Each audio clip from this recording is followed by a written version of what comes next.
हम लोग आपको अच्छा पढ़ाते हैं, मोटिवेट करते हैं, गाइड करते हैं, स्ट्रेटजी बताते हैं, लेकिन जो आपकी डे टू डे प्रॉब्लम्स आती है, जो आपकी रियल फीलिंग्स है, जो प्रेशर आप फील करते हो, जो कंपैरिजन आप लोगों के बीच में आता है, वो एक स्टूडेंट ही अच्छे से समझ सकता है।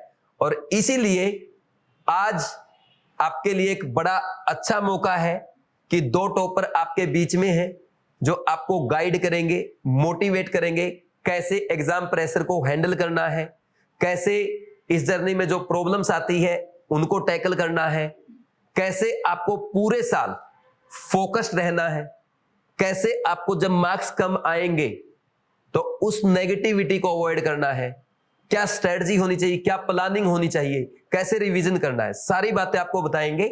और साथ में आपको भी ओपन माइंडेडली जो भी क्वेश्चन आपके माइंड में आता है, जैसा भी क्वेश्चन आता है एग्जाम प्रिपरेशन से रिलेटेड या आपके अगर कोई और इश्यू है, पर्सनल इश्यू है कि मैं पढ़ाई के दौरान इस वजह से नहीं पढ़ पा रहा हूं, तो आप ओपनली दोनों से पूछ सकते हैं। तो सबसे पहले मैं इनवाइट करूंगा डॉक्टर सार्थक साहू को, प्लीज वेलकम करें।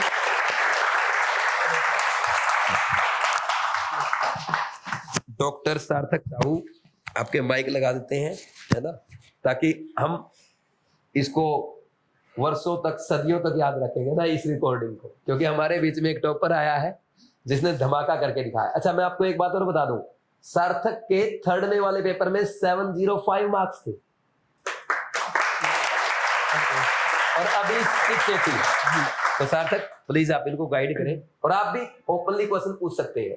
एक माइक होगा कोई अपने पास दूसरा, इसी का दूसरा माइक होगा, वो माइक बीच में रख देना कहीं भी, या कहीं किसी टेबल पे रख दो, जो भी बच्चा क्वेश्चन पूछेगा उसके पास माइक पहुंचा देना, है ना, ठीक है। सबसे पहला पॉइंट तो ये कि कंसिस्टेंसी के साथ पढ़ना है, मतलब तीनों सब्जेक्ट रोज करने, कोई नई बात नहीं है, सब लोग को मालूम ही है। तीनों सब्जेक्ट रोज करने, उसके क्वेश्चन भी करने, थ्योरी भी करनी है। अब पॉइंट ये है कि एक दिन किया अगले दिन छोड़ दिया तो नहीं होने वाला, क्योंकि एक दिन आपने किया अगले दिन छोड़ दिया तो that will just cause a depreciation of around 20%। तो कंसिस्टेंसी के साथ रोज, मतलब रोज, not a single break. And even जैसे फेस्टिवल आते हैं तो पेरेंट्स के साथ मिल लिए, बट ऐसे बाहर फ्रेंड्स के साथ अगर रेस्टोरेंट वगैरह पे जाना है तो वो सब भी नहीं करना है। एक साल की बात है। उसके बाद क्योंकि अगर वो उस टाइम पे गए तो वो उसकी बातें अगले एक महीने तक दिमाग में चलती रहती है कि हाँ उसने ऐसा बोला था, उसने ऐसा बोला था। वो काम नहीं करना है अपने को।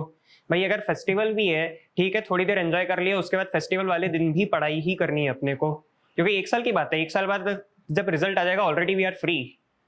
And the second point is कि जैसे फिजिक्स है, फिजिक्स में अपने को मतलब फॉर्मूले बहुत सारे होते हैं, तो बेसिक से स्टार्ट करना है। रिसेंट ट्रेंड भी यही है कि अपने पास जो 2025 और 26 के पेपर हैं उसमें जिसने बेसिक से किया है, मतलब बेसिक जिसको आते हैं, तो उसके लिए पेपर नॉर्मल था। लेंदी होना अलग बात, नहीं बन रहा अलग बात। वो जो नहीं बन रहे वाले वो लोग हैं, वो उसी में क्या है कि डायरेक्ट फॉर्मूला याद कर लिया, उसके बाद चले गए। अब जब याद किया है वो लोग उससे क्वेश्चन ही नहीं दे रहे, उन्होंने बेसिक ही पूरा चेंज कर दिया, तो वो फॉर्मूला अप्लाई नहीं हो सकता। लाइक अभी 2026 में ही रीनीट में एक क्वेश्चन आया केमिकल काइनेटिक्स का, 2A gives you B, zero order reaction थी, सभी ने पेपर दिया ही है। उसमें जिसने भी A equal to A0 minus KT, मतलब concentration equal to initial concentration minus K into T formula लगाया, गलत हुआ है सबका। क्यों? क्योंकि वो बेसिक से ही उसकी डेरिवेशन चेंज हो जाएगी। तो ऐसा क्वेश्चन फिजिक्स में भी काफी सारे हैं जिसको बेसिक से करना है।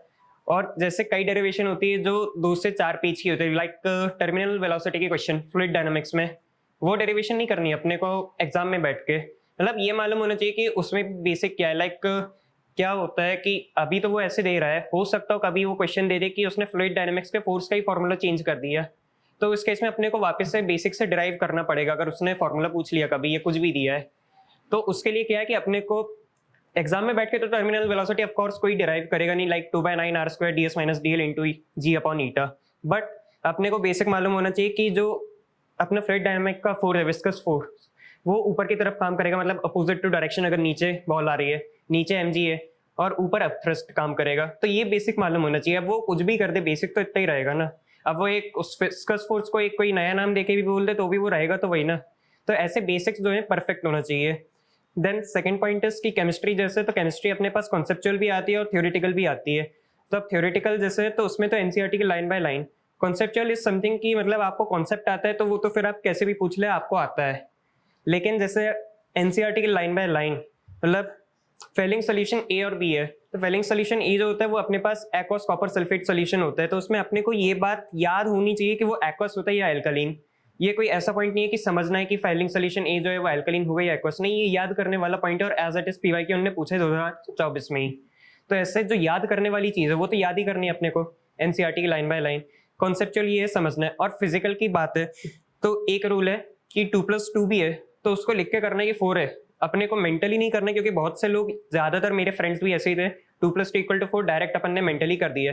एग्जाम में क्या होता है, एग्जाम में अपन कर रहे होते हैं, इन्विजिलेटर भी वो चेक कर रहा होता है, तो अगर इन्विजिलेटर आ रहा है अपने पास अटेंडेंस के लिए, उस टाइम पे जो भी अपन क्वेश्चन कर रहे हैं तो वो क्वेश्चन वहीं छोड़ देना है। क्योंकि नॉर्मली ये होता है कि जब इन्विजिलेटर आता है उस टाइम पे जो भी क्वेश्चन अपन बीच में कर रहे होते हैं फिर आगे से उसी को कंटिन्यू करते हैं, तो मोस्टली वो गलत हो जाता है, स्पेशली न्यूमेरिकल्स। तो अगर वो क्वेश्चन कर रहे हैं तो या तो पहली बात, rough work must be fair. Rough work इतना फेयर होना चाहिए कि कई बार क्या होता है अपने पास राउंड्स में पेपर कर रहे हैं तो सेकंड राउंड में अपन ने कोई क्वेश्चन किया बट ऐसा दिख रहा है कि वो बन नहीं रहा है, तो अपन ने उसे थर्ड राउंड के लिए कर दिया कि थर्ड राउंड में देख लेंगे। बट अपने को मान लो उसका 50% कर दिया पर अभी लग रहा है कि छोड़ देते हैं क्योंकि टाइम नहीं है अपने पास, बाद में टाइम बच गया तो अपने आगे जो 50% किया है उसके आगे से कंटिन्यू कर सकते हैं। Rough work must be fair and it should have steps even of 2 × 2 = 4। This is the first rule in physics. मतलब मेंटली तो बिल्कुल करना ही नहीं है। डेरिवेशन जो 5 से 15 सेकंड की है वो वहीं बैठ के करनी है डेरिवेशन, ऐसा नहीं कि हर चीज रट लेंगे, क्योंकि फिजिक्स में थोड़ी सी भी उन्होंने चेंज किया फॉर्मूला चेंज हो जाएगा। तो जो 15 सेकंड तक की भी है वो कर सकते हैं। और रही बात कि अगर 2+2 = 4 करेंगे अपन तो टाइम बहुत ज़्यादा लगेगा लिखने में, बनी बात है। तो उसके लिए हाथों की स्पीड लिखने की काफ़ी ज़्यादा तेज़ होनी चाहिए। उसके लिए ये है कि घर पे जहाँ भी रहते हैं अपन वहाँ पर व्हाइट बोर्ड लगवा लो एक, उससे रोज़ उस पर डेरिवेशन और फॉर्मूले की प्रैक्टिस करो रोज़ 15 मिनट से लेकर 30 मिनट या थोड़ा ज़्यादा भी कर सकते हो, क्योंकि रिविजन ही है। उसमें 2 चीज़ें होंगी, पहली बात हाथ की स्पीड बढ़ेगी, दूसरा पॉइंट जो डेरिवेशन अपन को लग रहा है कि अपन नहीं कर सकते तो उसमें ये हो जाएगा, आप डेरिवेशन जब व्हाइट बोर्ड पे कर लिए तो क्वेश्चन सामने आया है तो क्वेश्चन में भी कर लेते हैं। Start every new question as a fresh question, उसको कोई रटा रटाया पॉइंट से नहीं लेना है अपने को।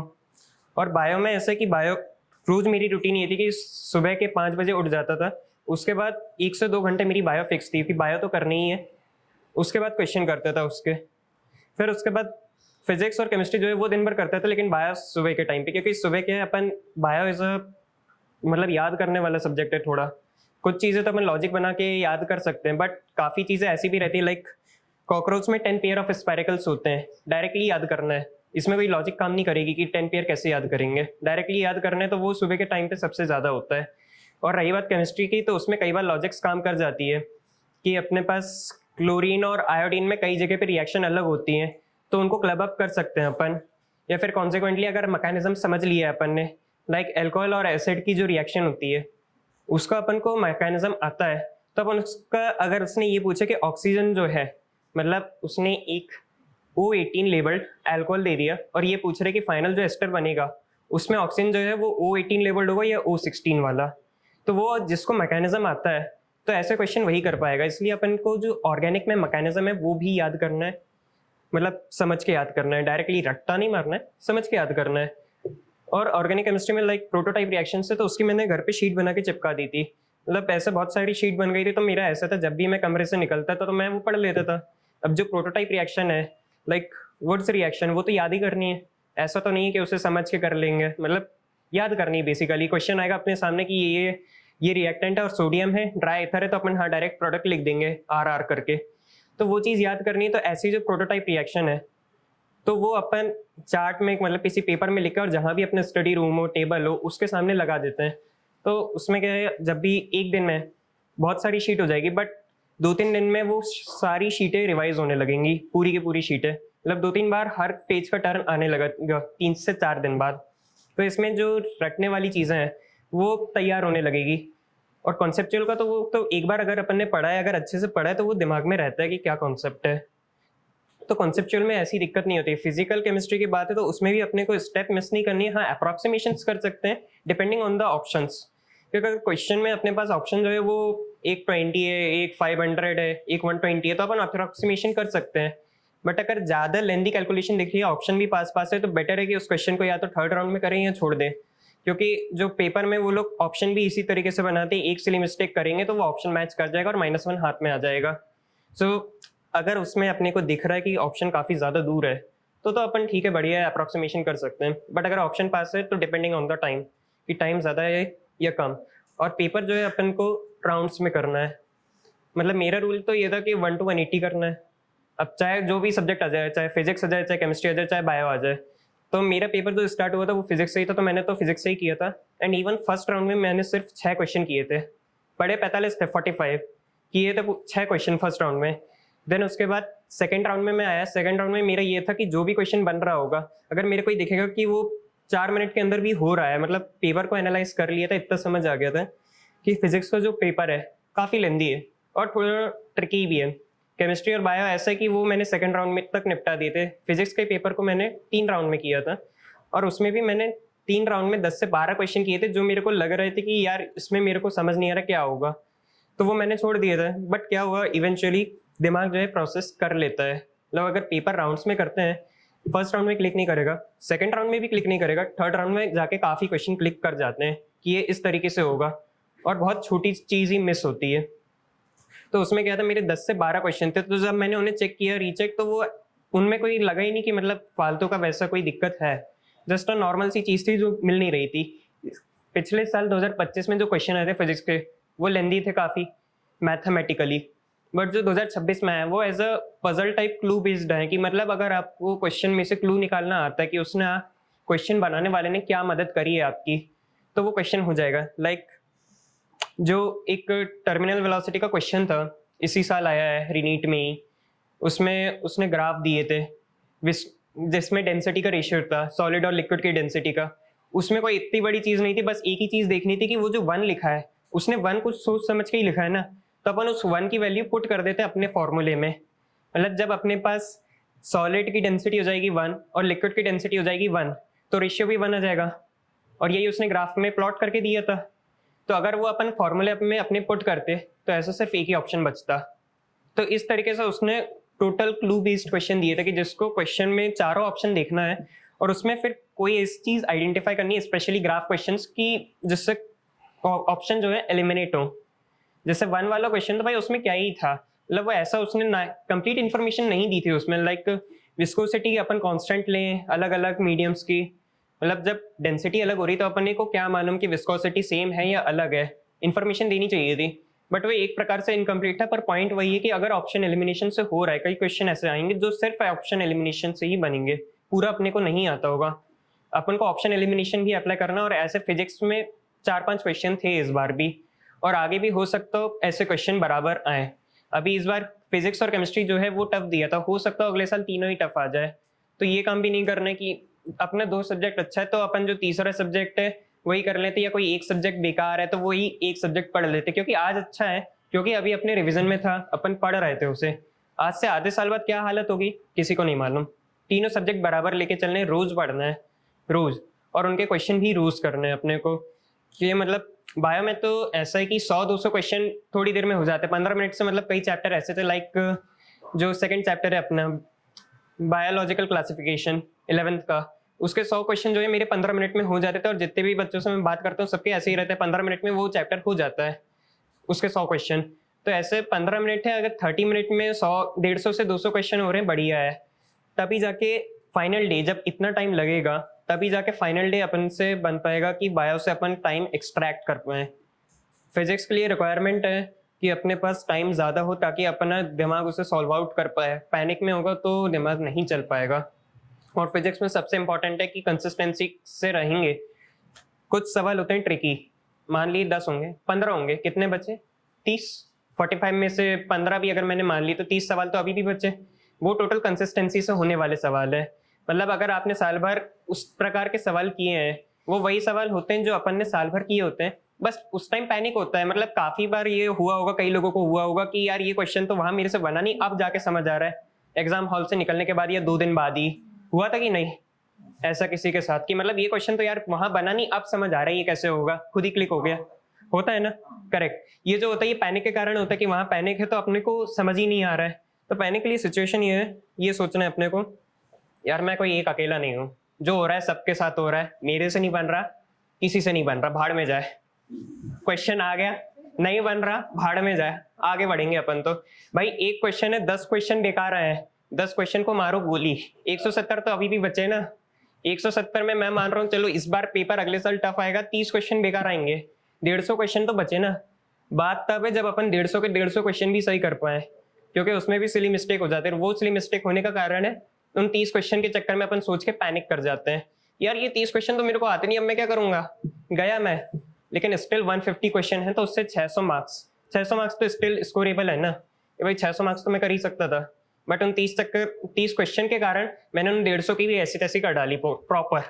इस साल हालत ये है कि मतलब काफी लोग ऐसे थे मेरे दोस्त लोग, नीट 1 में उसके थे 630 और नीट 2 में चला गया वो 480 पे, और उसकी मेहनत काफी ज्यादा थी। पर पॉइंट ये था कि उसकी रूटीन जो थी वो ये थी कि 8-10 बजे वो सुबह उठता था, और उसने यही एडमिट किया है कि हाँ यही उसकी गलती थी, क्योंकि वो इंसान 2+2=4 को भी लिख के करता था, पर उसकी रूटीन उसे सबसे ज्यादा दिक्कत कर गई।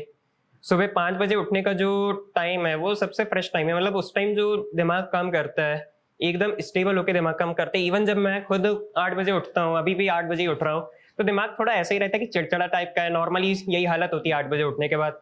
पर जो 5 बजे उठते हैं उसमें एकदम दिमाग फ्रेश होता है, उसमें मतलब कोई चीज अपने से क्वेश्चन नहीं बन रहा है, तो ये लगता है कि यार ये क्वेश्चन में अपन क्या मिस कर रहे हैं। और जब 8 बजे उठते हैं तो हालत ही होती है यार ये समझ नहीं आ रहा है, साला हो ही नहीं रहा। यही हालत होती है सबके साथ कि साला क्या है इसमें, मैंने पूरा पढ़ा है, हो ही नहीं रहा।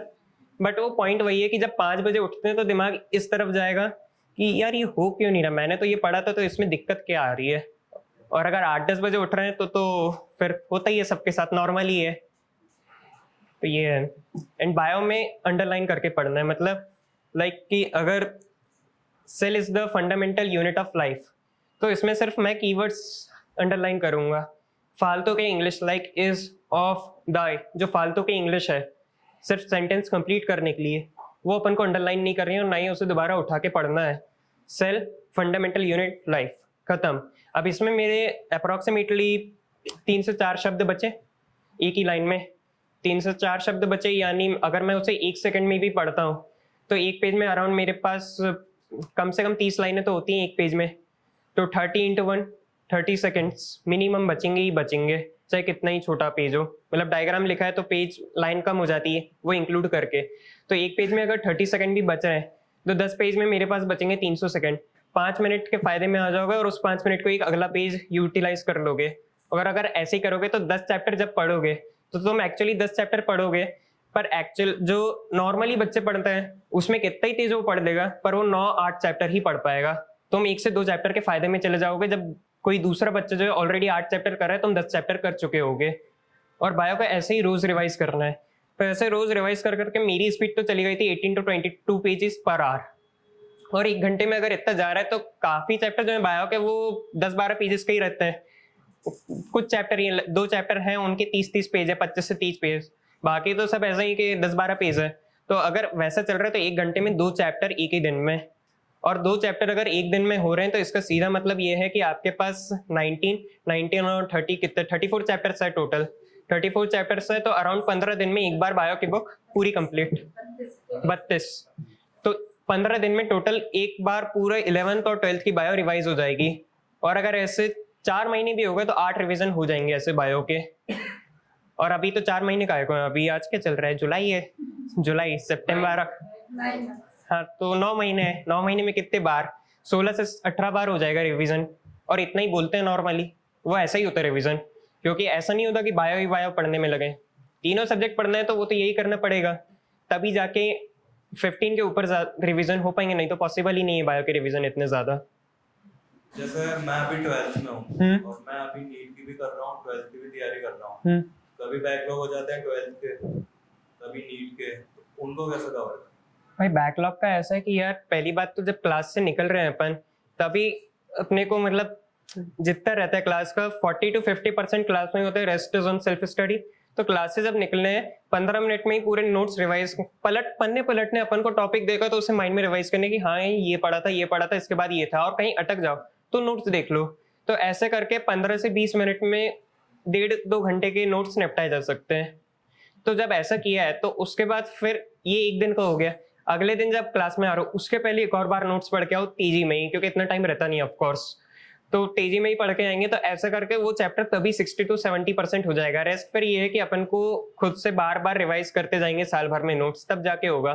तो बैकलॉग वाली जो प्रॉब्लम है, जब ऑलरेडी चैप्टर 60 to 70% कंप्लीट है तो मेजोरिटी पोर्शन तो आता है, माइनॉरिटी पोर्शन पे दिक्कत है तो वो ये है टेस्ट में क्वेश्चन आते हैं। तो जब दिक्कत आएगी जिस पोर्शन में, उस पोर्शन को खोल के देख लिया, हो गया, और बाकी ऐसे नॉर्मल रिवीजन चलते रहता है फिर। सार्थक के फिजिक्स में 175 मार्क्स है ना, तो मैं ये पूछ रहा हूँ कि जैसे तुम पढ़ाई करते थे, जैसे आज जो भी टॉपिक पढ़ा तुमने उसका क्वेश्चन होमवर्क किया, उसमें जो भी क्वेश्चन है, कई क्वेश्चन होते हैं वो बन जाते हैं, कुछ नहीं बनते हैं। पूछता हूँ सर से। हाँ, वही उसी पे मैं आता हूँ। तो उसको क्या पहले अटेम्प्ट में सर से पूछ लेते थे? नहीं, पे 2-3 बार खुद मेहनत करके, 2-3 बार मेहनत करता हूँ, और उसके बाद भी ये होता है कि सर से पूछने जाता हूँ, उसके 5 मिनट पहले मैं चेक कर लेता हूँ कि यार यहाँ कहाँ गड़बड़ जा रहा हूँ। और एक और पॉइंट, जैसे हम लोग डाउट पूछने जाते थे सर से, तो सर अगर हम डायरेक्ट गए तो सर भगा देते थे कि यहाँ आना ही मत तुम लोग डाउट लेके, जब तक तुम लोगों ने खुद से सॉल्व नहीं किया हो, अपनी पहले स्टेप दिखाओ मेरे को, तुम लोगों से 40% बन रहा है उतना दिखाओ, और अगर उतना भी नहीं दिखा सकते तो कोचिंग मत आना। डायरेक्ट ऐसे ही बोला जाता था हमें। तो अगर डाउट भी कोई है तो कई बार, काफी बार, ज्यादातर जो क्वेश्चन आता है उसमें ये होता है लास्ट स्टेप या फिर 50% क्वेश्चन हो जाता है कि हाँ भाई इतना आता है, इसके आगे समझ नहीं आ रहा है क्या है। तो वो जब जितना भी आता है वो स्टेप लेके जाओ सर के पास कि सर इतना आ गया है, इसके आगे समझ नहीं आ रहा है। क्योंकि कई बार होता है जो अपन ने किया है उसी में गड़बड़ी है, और जितना अपन ने किया उतना तो मालूम ही है ना, अपने को आते, तो अपन ये क्यों बोलें कि ये क्वेश्चन अपन को आता नहीं है। भाई जब वो इतना सा पॉइंट बचा है, छोटा सा अगर कोई पॉइंट मिस हो रहा है, तो ये पॉइंट जब अपन को सर बता देंगे, उसके बाद क्या होगा कि हाँ भाई ये क्वेश्चन मेरे को आता था। तो इससे 2 फायदे हैं। पहली बात तो अपना सेल्फ कॉन्फिडेंस भी ऊपर जाएगा, और दूसरी बात जैसे वो क्वेश्चन आएगा तो अपन को मालूम रहे, कोई मतलब पैनिक नहीं होगा कि यार ये क्वेश्चन मेरे से बना नहीं था, क्योंकि याद है कि हाँ इतना तो मेरे से बन गया था, इतू सा पॉइंट था जो नहीं बना, ठीक है अब बन जाएगा, कोई बात नहीं, एक बार नहीं बना, सबसे होती है गलतियां, like that.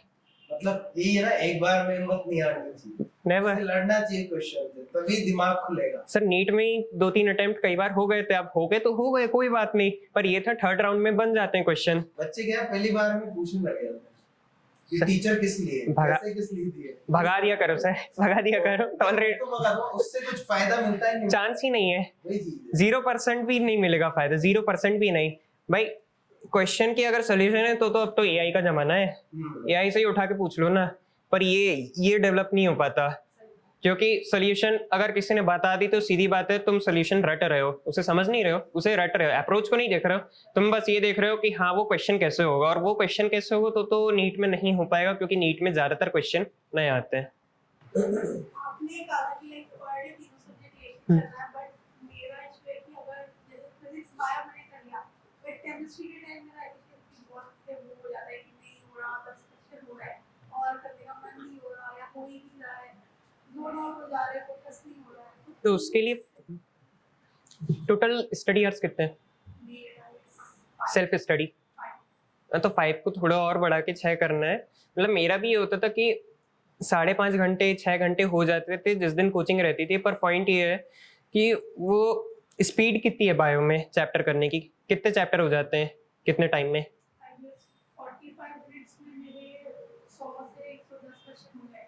That's too much, क्योंकि नीट में 90 क्वेश्चन करने हैं और फिजिक्स के लिए मिनिमम 1.5 घंटे चाहिए। अगर फिजिक्स के पूरे क्वेश्चन करने हैं, पूरे नहीं तो 40 क्वेश्चंस भी करने हैं तो 1.5 घंटा चाहिए।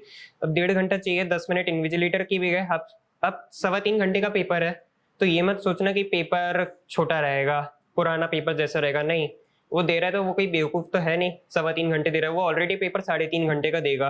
अब तुम में से पहली बात उसमें से सिलेक्टेड क्वेश्चन करने, and coming to the point, 1.5 घंटा अपन को फिजिक्स को देना है, रिमेनिंग टाइम है तो उसमें हाँ सीबीटी बेस्ड होगा ना। तो मेरा एक फ्रेंड था अभी इसी साल जेई दिया है उसने, 15 मिनट जब 1.5 घंटा निकल गया था, 15 मिनट के लिए उसके कंप्यूटर की स्क्रीन ब्लैक हो गई, प्योर ब्लैक, इसी साल हुआ है उसके साथ।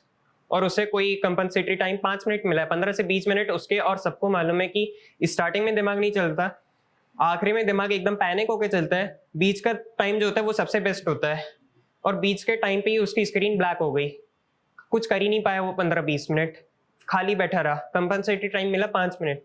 सो अगर ऐसा हो भी जाए किसी के साथ, ईश्वर करे किसी के साथ ना हो, पर अगर हो जाए तो पैनिक नहीं करना है। तो इसलिए वो जो 3.25 घंटे उसको एक्चुअली पर्सनली अपन को 3 घंटे ही मान के चलना है। अपन को पेपर जो है 3 घंटे में ही, मॉक टेस्ट भी जो है भले ही 3.25 घंटे में हो रहा है, पर मॉक टेस्ट अपन को 3 घंटे अपने खुद के लिए मान के चलना है, क्योंकि कब क्या हो जाएगा किसी को नहीं मालूम। तो अगर 1.5 घंटा अपन फिजिक्स में दे रहे हैं, रिमेनिंग जो 1.5 आवर्स है वो केमिस्ट्री और बायो के लिए है। अब केमिस्ट्री में भी आजकल जो पेपर आ रहे हैं वो तो कोई ईजी तो आ नहीं रहा है, कम से कम 45 मिनट टू 1 आवर चाहिए उसके लिए। कितना टाइम बचा? आधा घंटा। आधे घंटे में अपन को 90 क्वेश्चन करने हैं, that too of diverse chapters. मतलब हो सकता है एक क्वेश्चन अपन करें लिविंग वर्ल्ड का और अगला क्वेश्चन वो डायरेक्ट लगा दे 12th के आखिरी चैप्टर बायोडाइवर्सिटी का।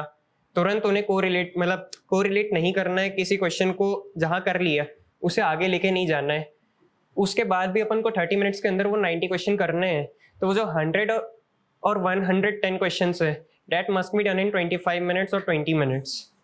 क्योंकि 30 मिनट में ऑलरेडी इतना तो एक्सपीरियंस आया ही होगा ना कि एग्जाम में जो करते हैं उसमें टाइम ज्यादा ही लगता है, कम तो नहीं लगता। तो जब एग्जाम में टाइम ज्यादा ही लगता है और 30 मिनट में अपन को 90 क्वेश्चन करने हैं, तो स्पीड मस्ट बी लाइक कि 90 क्वेश्चन अपने घर पे 20 मिनट्स में हो। तो जब 20 मिनट में क्वेश्चन होंगे तो बनी बात है 25 मिनट्स बच जाएंगे, राइट। 25 मिनट एक चैप्टर में बचे। और फिर फिजिक्स में फिजिक्स में तो खैर ऐसा रहता है कि अगर बेसिक कर रहे हैं तो उसमें टाइम लगता है। ओके, चैप्टर पढ़ने की स्पीड कैसी है? लाइक कितने चैप्टर हो जाते हैं कितनी देर में? 1 घंटे में एक चैप्टर। कौन सा चैप्टर नेम? फिजिक्स तो मुझे बायो का कौन सा चैप्टर नाम? मैं भी बायो का स्टूडेंट हूँ यार। ओके, 1 घंटे में, हाँ नॉर्मली है, सही है। मतलब करना तो उसे एक्चुअली 45 मिनट के अराउंड चाहिए, 45 to 50 मिनट। 10 मिनट्स उससे भी एक्सट्रैक्ट करने हैं, 10 to 15 minutes. 10 to 15 minutes extract किए तो 20 और 25 और 15 मिनट्स कितना हो गया? 40 मिनट्स। 40 मिनट जब बचेगा तो वो फ्रेश माइंड ही बचेगा ऑफ कोर्स, क्योंकि बात तो अपने फ्रेश मूड में ही होता है ना। केमिस्ट्री में लगा दो। यही टाइम मैनेजमेंट यहाँ भी करना है और एग्जाम में बैठ के भी करना है। तो बच्चे बोल रहे हैं कि एक दिन में या 2 सब्जेक्ट पढ़ना ठीक है? तीनों मैंने स्टार्टिंग में ही बोल दिया ना, तीनों सब्जेक्ट रोज करना है, थ्योरी भी न्यूमेरिकल भी। एनसीईआरटी भी ऑफ कोर्स। सर मैंने केमिस्ट्री एनसीईआरटी से ही पढ़ी है मेजरली मैंने एनसीईआरटी पढ़ी है। एनसीईआरटी तो उसमें फर्स्ट है, केमिस्ट्री और बायो में तो एनसीईआरटी के बाहर नहीं करना है। थोड़ा बहुत मैम करा दे तो कर लेना। नहीं मैडम, बच्चों को, जो बच्चे बायो में ये भी डाउट रहता है कि मॉड्यूल्स पढ़ने हैं या नहीं पढ़ने। देखो मॉड्यूल्स का ऐसा है, अपन ने कोई भी कोचिंग गए तो वहां पर वो अपन को देंगे, अपन को मना नहीं करना है, अपन को बड़ी अच्छे से लेना है कि हाँ भाई उनके सामने दिखाना, अच्छे से पढ़ेंगे। घर में आके उस अलमारी में रख देना जो तुम जिंदगी में दोबारा ना खोलो, ठीक है। मॉड्यूल पढ़ना मतलब 1 नहीं 2-3 ड्रॉप और तैयारी करना है। मॉड्यूल से बिल्कुल नहीं आता है। अभी जो रिसेंट ईयर के, और सीधी बात है मेरी भी मत मानो, जो रिसेंट ईयर में पेपर आया है उनको उठा के चेक करो कि क्या वो एनसीईआरटी से आए हैं। एनसीईआरटी के चैप्टर पढ़ो और उसमें से फिर मैच करो कि क्या ये लाइन एनसीईआरटी में दी है, तो मैं खुद अपना जवाब मिल जाएगा कि मॉड्यूल पढ़ना है या नहीं पढ़ना है। क्योंकि जब 90 से 90 क्वेश्चन जब तुम्हारे एनसीईआरटी से आ रहे हैं तो क्यों ही पढ़ना है मॉड्यूल, टाइम क्यों बर्बाद करना है। मार्क्स में बता दो एक बार आप लोगों को पाए दोनों पेपर के। थर्ड में वाले में 360 थे और अभी जो रेनीट है उसमें 355। कुछ और पढ़ा दे मतलब। First method is best. एक एक शब्द वो लोग एक एक वर्ड के ही तो क्वेश्चन बना के देते हैं कि कई बार उन्होंने जो थोड़ा नेग्लेक्टेड वर्ड है वो उसमें से क्वेश्चन बना के दे देंगे कि ये क्या होता है, और उतने में ही पूरा गेम खत्म हो जाएगा। आजकल जो बोल रहे कॉन्सेप्चुअल आ रहा है, कॉन्सेप्चुअल का मतलब ही ये है एनसीईआरटी के बाहर तो नहीं आ रहा है, एनसीईआरटी के अंदर से आ रहा है। सो दे आर लाइक कि जो उसमें लिखा है उसका मतलब भी आपको मालूम होना चाहिए।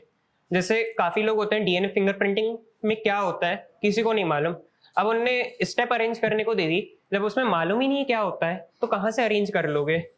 वो भी एक्चुअली एनसीईआरटी में दी है, बट पॉइंट ये है वो एक प्रोसीजर है और प्रोसीजर के अपन लॉजिक बना के याद कर सकते हैं। सो अगर डायरेक्टली रट्टा मारोगे उसे तो वो रट्टा मारी मेमोरी है, कुछ टाइम तक याद रहेगी, उसके बाद वो चली जाएगी, नहीं कर पाएंगे एग्जाम में। बट अगर कॉन्सेप्ट बना के कि हाँ पहले अपन उसे किसी मेम्ब्रेन पे उसे पेस्ट करेंगे किसी मेम्ब्रेन पे, फिर उसके बाद उसका हाइब्रिडाइजेशन करेंगे, तो वो फिर याद अपन मतलब एग्जैक्टली अपन को याद नहीं होगा, पर कॉन्सेप्ट लगा के जब ऑप्शन पढ़ेंगे, स्टेटमेंट तो सामने ही लिखे होते हैं, तो अपन जब ऑप्शन पढ़ेंगे तो क्लिक करने लगेगा ये नहीं होता ये नहीं होता ये नहीं होता, एक ही ऑप्शन बच रहा है और ये सही है। तो ऐसी चीजें जो प्रोसीजर्स हैं, स्टेप्स हैं, वो अपन को कॉन्सेप्ट लगा लगा के याद करने हैं, डायरेक्टली रट्टा नहीं मारना है बिना समझे, केमिस्ट्री में भी और बायो में भी। बाद में पूछ सकते हैं। कुछ भी पूछना है बच्चों, कोई हेजिटेशन यहाँ उसको पूछना है। शिवांग, शिवांग बेटा हाँ वो माइक, हाँ मैं ये बोल रहा था कि भाई थोड़े जोर से बोल दे यार प्लीज। जोर से बोल। मैं बोल रहा था कि आपने कितना मटेरियल करा पूरे साल, मतलब क्या मतलब मॉड्यूल तो नहीं करी आपने, क्वेश्चन बैंक और मतलब मटेरियल क्या क्या करा? भाई देख, पहला पॉइंट तो ये है, शिवाली मैम के टेस्ट पेपर जो है बायो में इनफ है, एक्चुअली उतने ही थे। अगर सेल्फ प्रैक्टिस की बात है कि घर पे करना है तो उसके लिए मास्टर दी एनसीईआरटी आती है। और अब तो क्वेश्चन बैंक बन रहे हैं, हमारे टाइम पे क्वेश्चन बैंक नहीं थे बायो का, डायरेक्ट टेस्ट होते थे। तो अब क्वेश्चन बैंक बन रहे हैं तो अब तो उसकी भी जरूरत नहीं है, क्योंकि वो अपने आप में पूरा कंप्लीटेड है। जो तुम लोग को अब क्वेश्चन बैंक मिला है सर, बटवा है ना इन लोग को। एग्जैक्टली सर, मल्टीपल टाइम्स करना है। मतलब उसमें हम लोगों ने क्या किया है, टॉपिक वाइज भी है, फिर फुल सिलेबस भी है, फिर एग्जाम्पलर भी उसमें इंक्लूडेड है, पीवाईक्यू ऑल कंप्लीटेड देन। उसके अलावा अपने को बायो में तो और कुछ करना ही नहीं है, मतलब उसी को बार बार करना है। पॉइंट क्या होता है, 100 में से 2 क्वेश्चन गलत होंगे तो ये लगेगा 2 क्वेश्चन गलत हुए हैं, अपन उन 2 को बाद में रिवाइज कर लेते हैं। बट एक्चुअल हकीकत ये है कि वो 100 क्वेश्चन तब 2 क्वेश्चन तब गलत हुए जब अपन 100 क्वेश्चन कर रहे थे। अगर वो 2 क्वेश्चन इंडिपेंडेंटली करेंगे, काफी हाई चांसेस है कि वो अपने सही जाएंगे। बट जब उन 100 क्वेश्चन के साथ करेंगे तो वो गलत होते हैं। तो इसलिए ये सोच के नहीं कि अगर मैंने एक बार कर लिया 2 क्वेश्चन गलत हो रहे हैं, अब मैं आगे सिर्फ 2 क्वेश्चन करूंगा, नहीं। आगे जब भी करेंगे पूरा अपन को फिर से 1 to 100 जितने भी क्वेश्चन है वो सारे करने हैं, और तब चेक करने कि क्या अपनी गलतियां हो रही हैं, और हो रही हैं तो क्या हो रही हैं। क्योंकि जब बहुत सारे क्वेश्चन होते हैं तब जाके गलतियां ज्यादा होती हैं। शिवांग और कुछ पूछना है बेटा? कोई क्वेश्चन अविनाश नाम लगा। ये 700 के ऊपर मार्क्स आने चाहिए थे, इसके केमिस्ट्री में कुछ सिली मिस्टेक हो गई इसलिए 680 आया है। हाँ नहीं वो इसमें अच्छा। 175 है, बायो में 355 है। और केमिस्ट्री में और बढ़िया होता है, वो सिली मिस्टेक हो गई। ये तो 705 720 ये ऐसे जाता है बच्चा। तो अच्छा बच्चा तुम्हारे सामने, पूछ लो जो पूछना है। यदि आपको कुछ अभी पूछना है? मैं बताऊंगा जी तुम्हें। थोड़ा ऊंचा बोलो। जब किसी भी टेस्ट की तैयारी करते हैं, जैसे कोचिंग में कोई टेस्ट होने वाला है, तो मेजर प्रायोरिटी ऑर्डर किसी बंदे से हमने क्वेश्चन बैंक कर ली कि नोट्स कर ली एनसीईआरटी, मतलब कोई भी एक सीक्वेंस जैसे जिसमें ज्यादा कॉन्फिडेंस आए कि हां अब मेरा कोई भी चैप्टर मास्टर हो गया है। Okay, yes.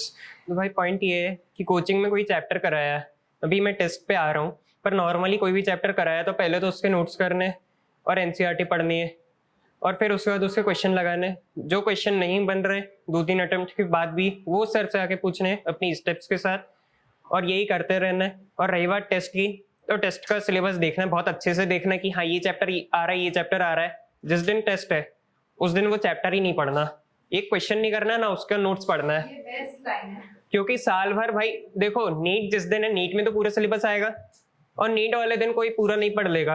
ये उल्टा करता है। एग्जाम आने से पढ़ते ही नहीं। कह रहा सिलेबस अच्छे से देख लो और जो आ रहा है वो पढ़ना ही नहीं है। मैम मैं लिटरली बताऊं, मैं मतलब मेरा काम ही यही था कि हाँ ये सिलेबस आ रहा है। कई बार स्टार्टिंग में हुआ भी था, मम्मी बोल रही थी कि पढ़ ले, कि मैं नहीं पढ़ूंगा, मेरे को मत बोलना, जो सिलेबस आ रहा है वो नहीं पढ़ूंगा, दूसरा पढ़ लूंगा मैं, जो आएगा वो चैप्टर तो नहीं पढ़ूंगा। क्योंकि पॉइंट ये है कि जिस दिन नीट होगा उसका, चलो मैं तो बोल रहा हूँ 1 हफ्ता पहले भी तुम पूरा घोल के नहीं पढ़ सकते, पुरानी मेमोरी पे ही रिलाई करना पड़ेगा। तो जब पुरानी मेमोरी पे अपन को फाइनल डे रिलाई करना है, then why to go for some special preparation on the for the test. उसके लिए भी पुरानी मेमोरी भाई, अपन जब टेस्ट है तो टेस्ट के 1 हफ्ते पहले नॉर्मली वो चैप्टर करा दिया जाता है। तो जब 1 हफ्ते से उसको पढ़ रहे हैं तो हाँ भाई पढ़ा है हमने, मक्कारी नहीं करी है। तो जब पढ़ाई है उसे, तो फिर काहे को डरना कि यार टेस्ट है मैं अलग से पढ़ूं। नहीं, जो मैंने पढ़ा है उसी में से आएगा, मेरे को आता है, बस पैनिक नहीं करना है। और जो क्वेश्चन ऐसा रहता है कि ट्रिकी है, टेस्ट के बाद पता चल जाता है, टेस्ट के पहले तो वो ऑलरेडी पता भी नहीं चलते इजीली ट्रिकी क्वेश्चन, वो तो जब टेस्ट होता है तभी समझ आता है कि ये नहीं बन रहा है। तो वो जो ट्रिकी क्वेश्चन है उसे जरूर बाद में अच्छे से समझना है और नोट कर लेना है मिस्टेक कॉपी में। बाकी जो ऐसे प्रिपरेशन है, ऐसे कोई खास प्रिपरेशन नहीं करनी है टेस्ट के लिए, क्योंकि नीट में कोई खास प्रिपरेशन नहीं करते। 2 साल की जो कंसिस्टेंसी होती है, 1 साल ड्रॉप ईयर की, और जो उसके पहले 11th-12th का होता है वही काम आती है। कोई स्पेशल प्रिपरेशन नहीं होती नीट के पहले 1 महीने पहले की एकदम से कर लेते, नहीं हो पाता, वो बहुत जरा सा ही हो पाता है। तो उल्टा करते हैं, जैसे संडे को टेस्ट है, 2 दिन का क्लास मिल जाएगी, क्यों तैयारी कर लेते हैं। हाँ, बाकी ये point- दिन तो हाँ, तैयारी ये नहीं point करते, वो सही- 2 दिन में बहुत सही तैयारी है। बच्चे last- सर क्लास में नहीं आते ना स्ट्रेंथ कम हो जाती है नहीं, सर, बच्चे क्लास में नहीं आते कि टेस्ट में हमें अच्छा करते हैं। मैम तो उन्हें करने दीजिए, टेस्ट में ही मत बैठने देना आप, ऊपर ज्यादा करते हैं। टेस्ट में ही मत बैठने देना, हाँ, ताली बजाओ। ये वाला नहीं लगा। टेस्ट में ही मत बैठने देना। 2 दिन तक, अगले 2 दिन तक उन्हें किलपन होगी, अगले 2 दिन रिग्रेट होगा कि यार मैं 2 दिन क्लास मिस करके मैंने टेस्ट के लिए पढ़ा, खाक फायदा, टेस्ट में ही नहीं बैठ पाया, क्यों ही किया मैंने, क्लास में ही आ जाता। बैठने ही मत देना उन्हें। ये कोटा में ज्यादा ही क्रेडिट है। अच्छा, और बच्चों और क्या पूछना है? हाँ, हेलो भैया, हाय भाई। केमिस्ट्री में आपकी कितने स्कोर है? 150। केमिस्ट्री में एनसीईआरटी आप कितने और पूरे? एनसीईआरटी मैंने कई बार पढ़ी थी और उसमें पॉइंट ये है कि जैसे अपने पास इनऑर्गेनिक है, इनऑर्गेनिक को मैंने pure NCERT line by line. अब ऑर्गेनिक जो है, ऑर्गेनिक में अपने पास मैकेनिज्म भी आ जाते हैं, रिएक्शंस भी आ जाती है। तो मैंने क्या किया, एनसीईआरटी से खुद बैठ के प्रोटोटाइप रिएक्शन, उसमें पूरी थ्योरी पढ़ी, जो लाइन काम की लगी वो लिख ली, और प्रोटोटाइप रिएक्शन की पूरी शीट बना के और ऐसी लाइन की शीट बना के मैंने घर में चिपका दी थी जहाँ भी मैं पढ़ता था। तो ये हो गया ऑर्गेनिक। इनऑर्गेनिक का प्रॉपर लाइन बाय लाइन ही पढ़नी ऑफ कोर्स। और फिजिकल की जहाँ तक बात है, उसमें नोट्स ज़्यादा रिलायबल है, नोट्स ही अपन को करने हैं, क्योंकि फिजिकल में क्या है, अपने पास डेरिवेशन भी आ जाती है, कॉन्सेप्ट भी आ जाते हैं, और कॉन्सेप्ट सभी को मालूम है। एनसीईआरटी पढ़ने में दिक्कत सिर्फ इसी बात की है, वो लोग घूमी फिरी भाषा में ही लिखते हैं, ट्विस्टेड लैंग्वेज में लिखते हैं। तो उस ट्विस्टेड लैंग्वेज को ग्रास्प करने में टाइम ज़्यादा लग जाएगा, और ड्रॉप ईयर में इतना टाइम नहीं होता है। तो बेटर है कि फिजिकल में नोट से पढ़ो। और सर ने तो, आपने तो एनसीईआरटी की अंडर हाईलाइटेड पीडीएफ भी है ना इन लोग के पास, तो टेंशन काहे की है। फिजिकल में जब हाईलाइटेड पीडीएफ है तो हाईलाइटेड पीडीएफ में जो पॉइंट हाईलाइटेड है सिर्फ वो पढ़ना है, और बाकी फिजिकल में प्योरली नोट्स। इनऑर्गेनिक में तो एनसीईआरटी वो भी आपकी हाईलाइटेड होगी, और नोट्स भी तो आपके एनसीईआरटी के ही रहते हैं, तो उसमें भी नोट्स पढ़ सकते हैं बिल्कुल। ऑर्गेनिक में भी सेम है। मतलब जो कोचिंग में बताते हैं बच्चे लोगों को कि केमिस्ट्री जो है मॉड्यूल से पढ़नी है, उनको वो कंफ्यूजन है बच्चों को कि केमिस्ट्री का सोर्स क्या होना चाहिए। केमिस्ट्री में आप इन टेक्स्ट एक्सरसाइज क्वेश्चन दोनों आप सब केमिस्ट्री में जितने भी क्वेश्चन एनसीईआरटी में लिखे हैं, हो सकता है फिजिकल में वो लेंदी काफी ज्यादा जाए न्यूमेरिकल के कारण, मतलब कैलकुलेशन के कारण। तो अपन को अगर नहीं करना, छोड़ना भी टाइम ज्यादा नहीं है, तो अपन कैलकुलेशन छोड़ देंगे, पर उसका कॉन्सेप्ट पूरा आना चाहिए कि ये डेटा अगर इन लोगों ने दिया है तो अपन को यहाँ या इस प्रोसीजर से जाना है, कि अप्रोच आनी चाहिए मतलब बेसिकली फिजिकल में। क्योंकि कैलकुलेशन क्या है, कैलकुलेशन अगर छोटी बहुत है तो करनी ही है।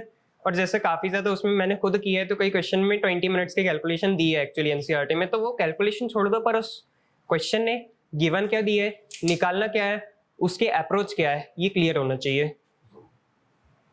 और हाँ, टेस्ट एनालिसिस मतलब कैसे करें? जैसे टेस्ट देके आता है उसके बाद उसका स्टेप, तो उसका तो सर आप डिस्कशन करवाते हैं ना, डिस्कशन करवाते हैं सर, तो फॉलो करें।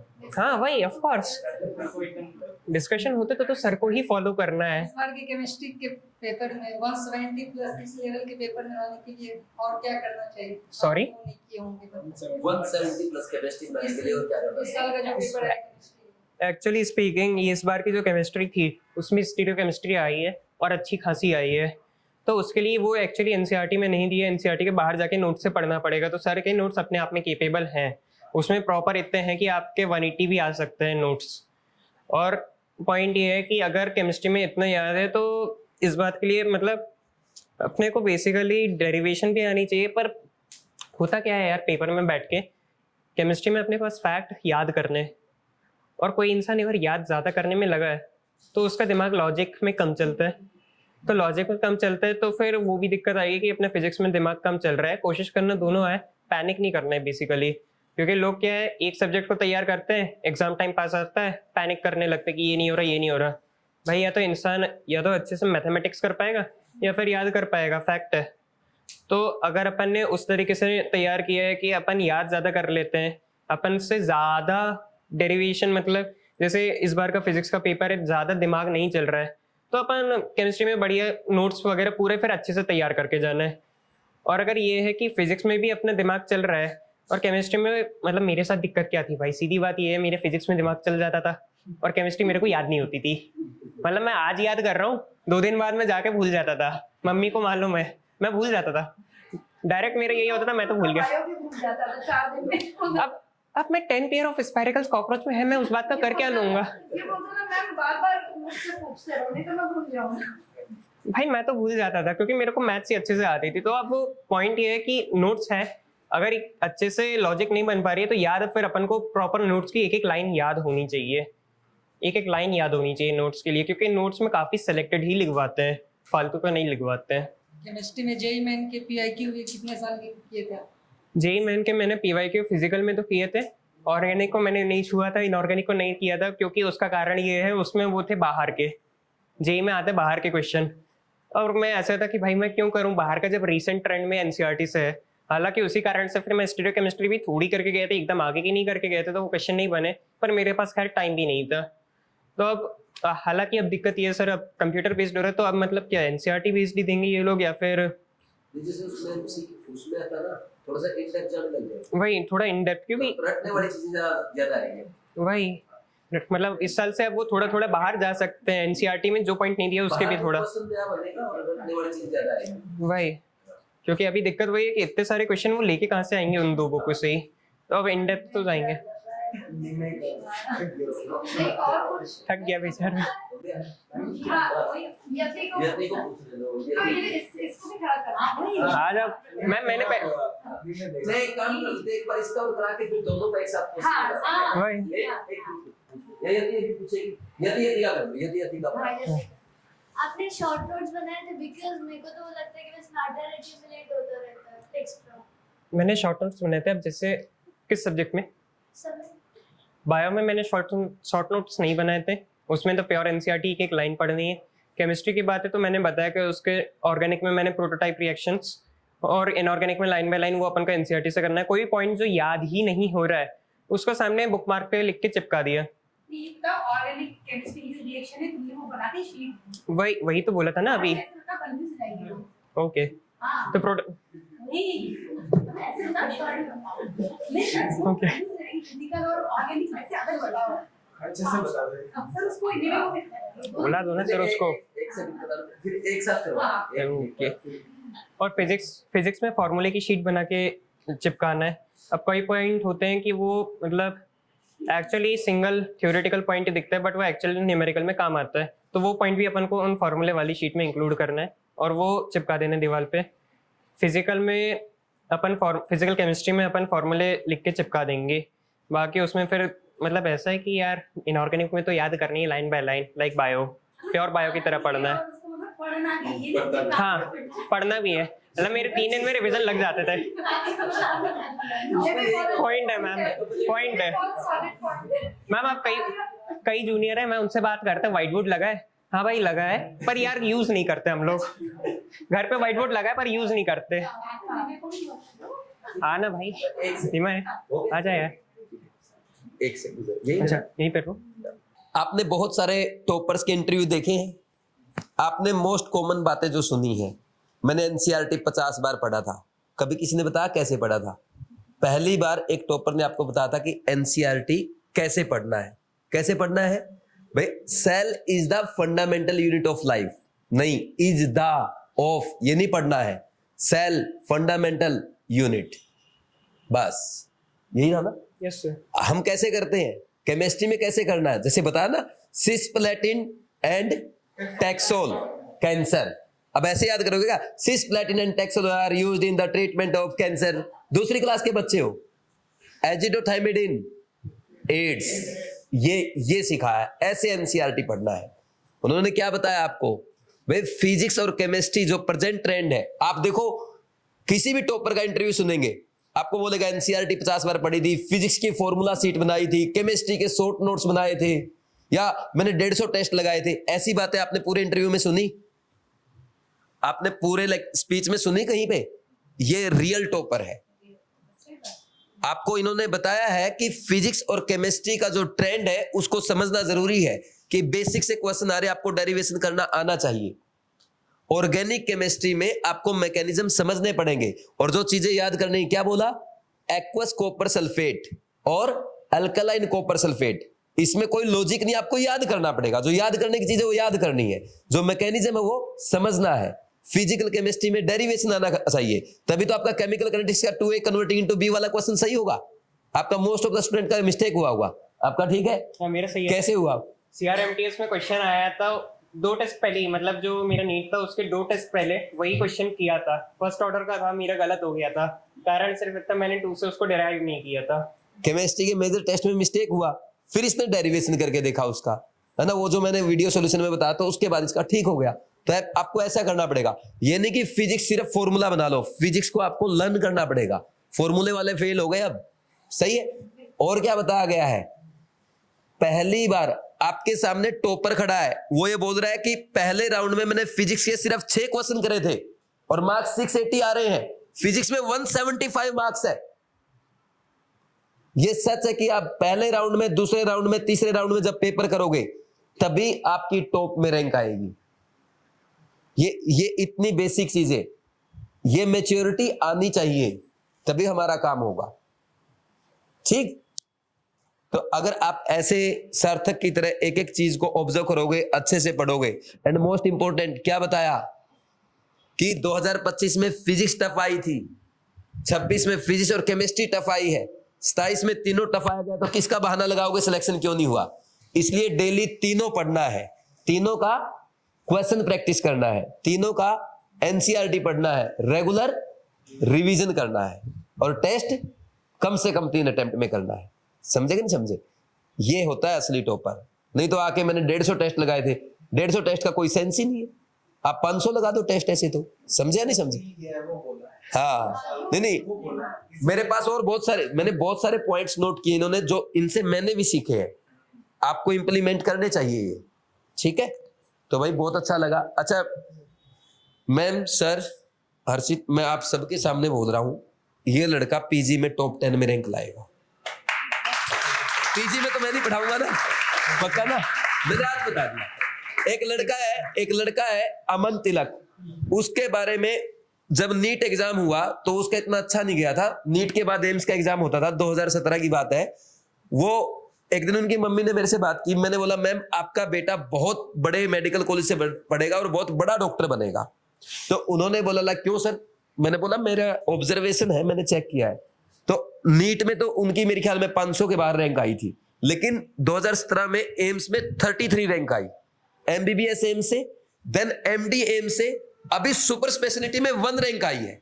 मैंने 12th क्लास में पहले बोल दिया था, आज मैं सार्थक के बारे में बोल रहा हूं। नीट पीजी टॉप 10 लिख लो, आप सब लिख लो, ठीक है? Okay, god bless you, all the best ji ma'am. जिसका बोला ना, एक लड़की को मैंने एक दिन पेपर में जाते टाइम बोल दिया तेरे 618 नंबर आएंगे, 618 आए। पेपर की वीडियो चेक करो आप, क्या बोला था? 21 जून को पेपर होगा, हुआ ना? अभी आप ना मेरा और विकास सर का और नितिन सर का ग्रुप है, उसमें चेक करना। मैंने बोला 12 जुलाई को वो आएगी OMR, और 16 जुलाई को रिजल्ट आएगा। आप बताओ OMR कब आई? 13 जुलाई को आई, तो विकास सर बोले 18 जुलाई को रिजल्ट आएगा। मैंने बोला 16 जुलाई को आएगा, आप बताओ कब आया? ठीक। तो ये जो एनालिसिस है ना मेरा, तो तुम लोग भी आगे बढ़ोगे सार्थक की तरह। सार्थक भाई नोट कर लेना ये बात, ठीक है हर्षित? अब नेक्स्ट हाँ, चलो नेक्स्ट। अब हम बुलाएंगे किनको? डॉक्टर निमय भार्गव, जो सार्थक के क्लासमेट रहे हैं, और इन्होंने नीट 2026 में 3rd में वाले पेपर में स्कोर किया था 664, और फिर 30 दिन की अपनी मेहनत से री नीट जैसे टफ एग्जाम में 636 रैंक मैंने आपको बताया है। AIR 2702, please welcome. आओ निमे। ये AIR में जो ड्रास्टिक चेंज आया है, हाँ, आओ एक बार वो भी बताते हैं। Please welcome Nimay Bhargav. निमे भी भोपाल से है और मेरे से हाइट में थोड़ा सा बड़ा है। हाँ। निमे की जब इसने लास्ट ईयर एग्जाम दिया नीट 2025 का, कितने मार्क्स थे निमे? मेरे 439 थे। 439, और ऑल इंडिया रैंक 1,40,000। 1,40,000। आप में से बहुत सारे स्टूडेंट्स ऐसे होंगे जो 1,40,000 के बाहर है, लेकिन निमे ने हिम्मत नहीं हारी, अच्छे से मेहनत की, और 1 साल में अपना स्कोर लगभग 200 मार्क्स इंप्रूव किया, वो भी उससे टफ एग्जाम में 636 तक। और साथ में रैंक देखो आप, लगभग 1,40,000 से कितना इंप्रूव हुआ? 2700, यानी ऑलमोस्ट 5 टाइम अपने आप को इंप्रूव किया है ड्रॉप ईयर में। अगर निमे कर सकता है तो नीली ड्रेस में बैठा बीवाइज क्लासेस का हर बच्चा कर सकता है। करोगे? कैसे करना है अब आगे नीमे बताएगा। लो भाई नीमे बताओ इनको अपनी कहानी। चलो सार्थक सर ने तो आपको पढ़ने का बता दिया, अब जो अपने बिहेवियर वगैरह या जीवन कैसे जीना बाबा ने मैं आपको बताएंगे।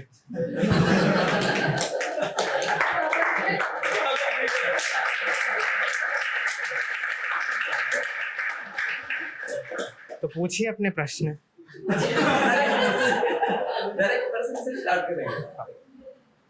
पूछो भाई। बाबा ने मैं आप पहले प्रवचन से बताइए कि आपने कैसे उपलब्धि हाँ, हासिल ये उपलब्धि, ये सिद्धियां कैसे प्राप्त की मैंने, है ना। सिद्धियां कैसे प्राप्त की? मतलब मेरे तो मतलब एकदम मूरत की तरह दिखता था सार्थक सर को मैं, कि भाई इसका जो बिहेवियर था पूरे साल भर कैसे रहता है, कैसे पूरा अच्छे से अपने आप को कैरी करता है भाई। मतलब ये पूरी कोचिंग में चलता था, एक तो डर लगता था मेरे को इससे बहुत। मैं आज भी इसके साथ होटल में रुक रहा था, मेरे को बहुत डर लग रहा था। मैम ने बोला था बेटा तू रुक जाएगा ना इसके साथ एक होटल में। मैंने बोला मैम अगर जीवित रह रहा हूँ तब तक ठीक है। तो वही है, मतलब ये मैं इसके साथ रहा, मेरे को इतना अच्छा लगता था कि ये एक तो मेरे से कभी कभार डाउट पूछता था। एक तो कभी इसने भैया नहीं बोला मेरे को आज तक। नहीं बोला आज तक तूने। नहीं, आज से आपका नया नाम नहीं, मैं बाबा जी। बाबा ने मैं हाँ, तो वही तो अपन को यार मजे से जीना यार। जैसे कोई टॉपिक नहीं बन रहा हो तो मतलब उसको एकदम ऐसे डांट के भगा दो कि भाई अभी तू जा, मेरे को परेशान कर रहा है। मैं फिजिक्स अभी जैसे आपने सुबह सुबह पढ़ी, अगर बाय चांस, वैसे तो आप सबसे बन जाएंगे, आप सब होनहार बच्चे हैं, अगर आपसे फिजिक्स नहीं बन रही, आप पहले तो 10 मिनट आप कुछ मत करिए, आराम से बैठ जाइए। क्या आपको कुछ लोग की हो जाती है हार्ट बीट तेज हो जाती है, कुछ लोग को होता है कि माइक पास रखना, हाँ। या थोड़ा जोर से बोलो, पीछे वाला नहीं, थोड़ा जोर से बोलो। कुछ लोग नहीं, हाँ, कुछ लोग को हो जाता है कि यार हार्ट बीट तेज हो रही है, मेरे को घबराहट हो रही है कि यार मैं क्या करूं, फिजिक्स इतनी डरावनी सब्जेक्ट लग रहा है कि मुझसे कुछ करते नहीं बन रहा, ना मुझसे पेन चल रहा है, नया कुछ मुझसे सवाल नहीं बन रहे। तो यार एक बार उसको भूल जाओ यार, फिर कोई अच्छी। तो मैं बोल रहा था कि जैसे अगर आपसे फिजिक्स या कोई आपको सबसे डरावना, आप में से किस किस को फिजिक्स लगता है? हाथ ऊपर किया। 80%? सच सच बोलो यार, यार बड़े निडर बच्चे यार आपके। सब न्यूटन है। नहीं, बहुत अच्छा कैरेक्टरिस्टिक यार ये बच्चों में कि यार फिजिक्स से डर नहीं लगता। मेरा ऐसा है कि मैंने एक पॉइंट के बाद अपने आप को ये कन्विंस कर दिया था कि मेरा दिमाग इतना तेज है, क्रेनियल कैपेसिटी भी बहुत है मेरे अंदर, मैं बता रहा हूँ। तो मैं बोलने लगता था अपने आप से कि मेरा दिमाग इतना तेज है कि वो किसी भी लेवल ऑफ कॉम्प्लेक्सिटी को गेज करने लग जाएगा। मतलब अपने अंदर इतना कॉन्फिडेंस बिल्डअप करना चालू कर दो, अपने आप से अच्छी अच्छी बातें करना चालू कर दो, क्योंकि भाई दुनिया बैठी है तुम्हें नीचा दिखाने के लिए, तुम्हें नीचे गिराने के लिए। भाई तुम अपने आप से भी नीची बातें करोगे, कोई तुम्हें इधर आएगा, भाई तू क्या करेगा, मैं तुझसे इतना अच्छा हूँ, वो देख उधर कोचिंग में इतने बच्चे बैठे, उसको डांट के भगा देना। डांट के और भी अच्छे शब्द हैं बट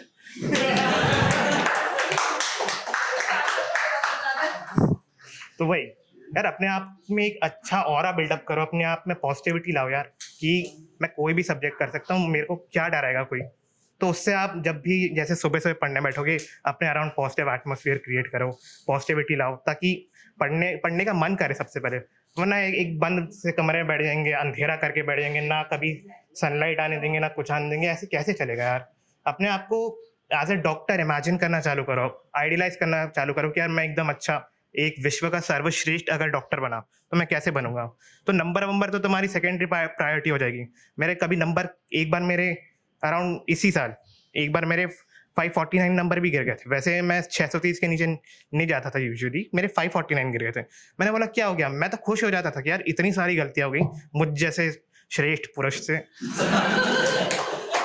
तो भाई मतलब मेरे को तो इतनी सारी इम्प्रूवमेंट की अपॉर्चुनिटी मिल गई, तो भाई इतना खुश होता था, उसको मिस्टेक कॉपी में एकदम उत्सुकता से मैं लिखता था, मजा आ जाता। मैं पूरा ड्रॉप ईयर, मतलब मैं दावे के साथ कह सकता हूँ जितना एंजॉय ये ड्रॉप मैंने किया, शायद ही किसी ड्रॉपर ने एंजॉय किया होगा। तो उसका नतीजा आपको दिख ही रहा है।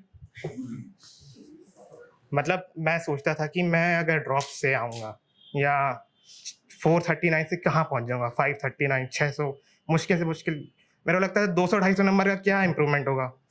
मैं पहले जब मैं इन लोग से, इन महापुरुष से नहीं मिला था इससे पहले, जब एकदम रिजल्ट के पहले पिछले साल 14 जून को आया था, तो मई में मेरे को मतलब अगले ही दिन नंबर पता चल गए थे कि यार बहुत कम नंबर आ रहे हैं, मैं क्या करूँगा, मेरे कितने ही नंबर इंप्रूव हो जाएंगे अगर ड्रॉप भी ले लिया। ये सारी बातें आती होगी, आप सबको भी आती होगी। इस साल भी जब आपने नंबर कैलकुलेट करे थे, है ना, उस सब के बारे में सोचना ही छोड़ दो। वो सब नेगेटिव बातें तुम्हें बताने के लिए 100 लोग मिल जाएंगे, तुम मत करो बस अपने आप से बात वैसी। अपने आप को मतलब अपना कॉन्फिडेंस बढ़ाना चालू कर दो। मैं इस स्टेज तक पहुंच गया था कि मतलब सेंटर में घुसा था ना, एकदम अच्छे से कपड़े पहन के घुस रहा हूँ और एकदम मस्त चश्मा वश्मा लगा के दाढ़ी बना के जा रहा हूँ एकदम सज धज के। और फिर वहाँ वही हाथ वाथ मांग लेता कोई हाथ वाथ मांग लेती मेरी। तो वही मैं जब उस सेंटर में घुसा था नीट के दोनों टाइम, नीट में भी रीनीट में भी, इस साल मुझसे ज़्यादा कॉन्फिडेंट कोई बंदा था ही नहीं वहाँ पे। मैं अलग ही तरीके से अपने आप को कैरी करके रख रहा था। आपसे डरने चाहिए लोग कि भाई तेरा सिलेक्शन नहीं होगा, मेरा होगा।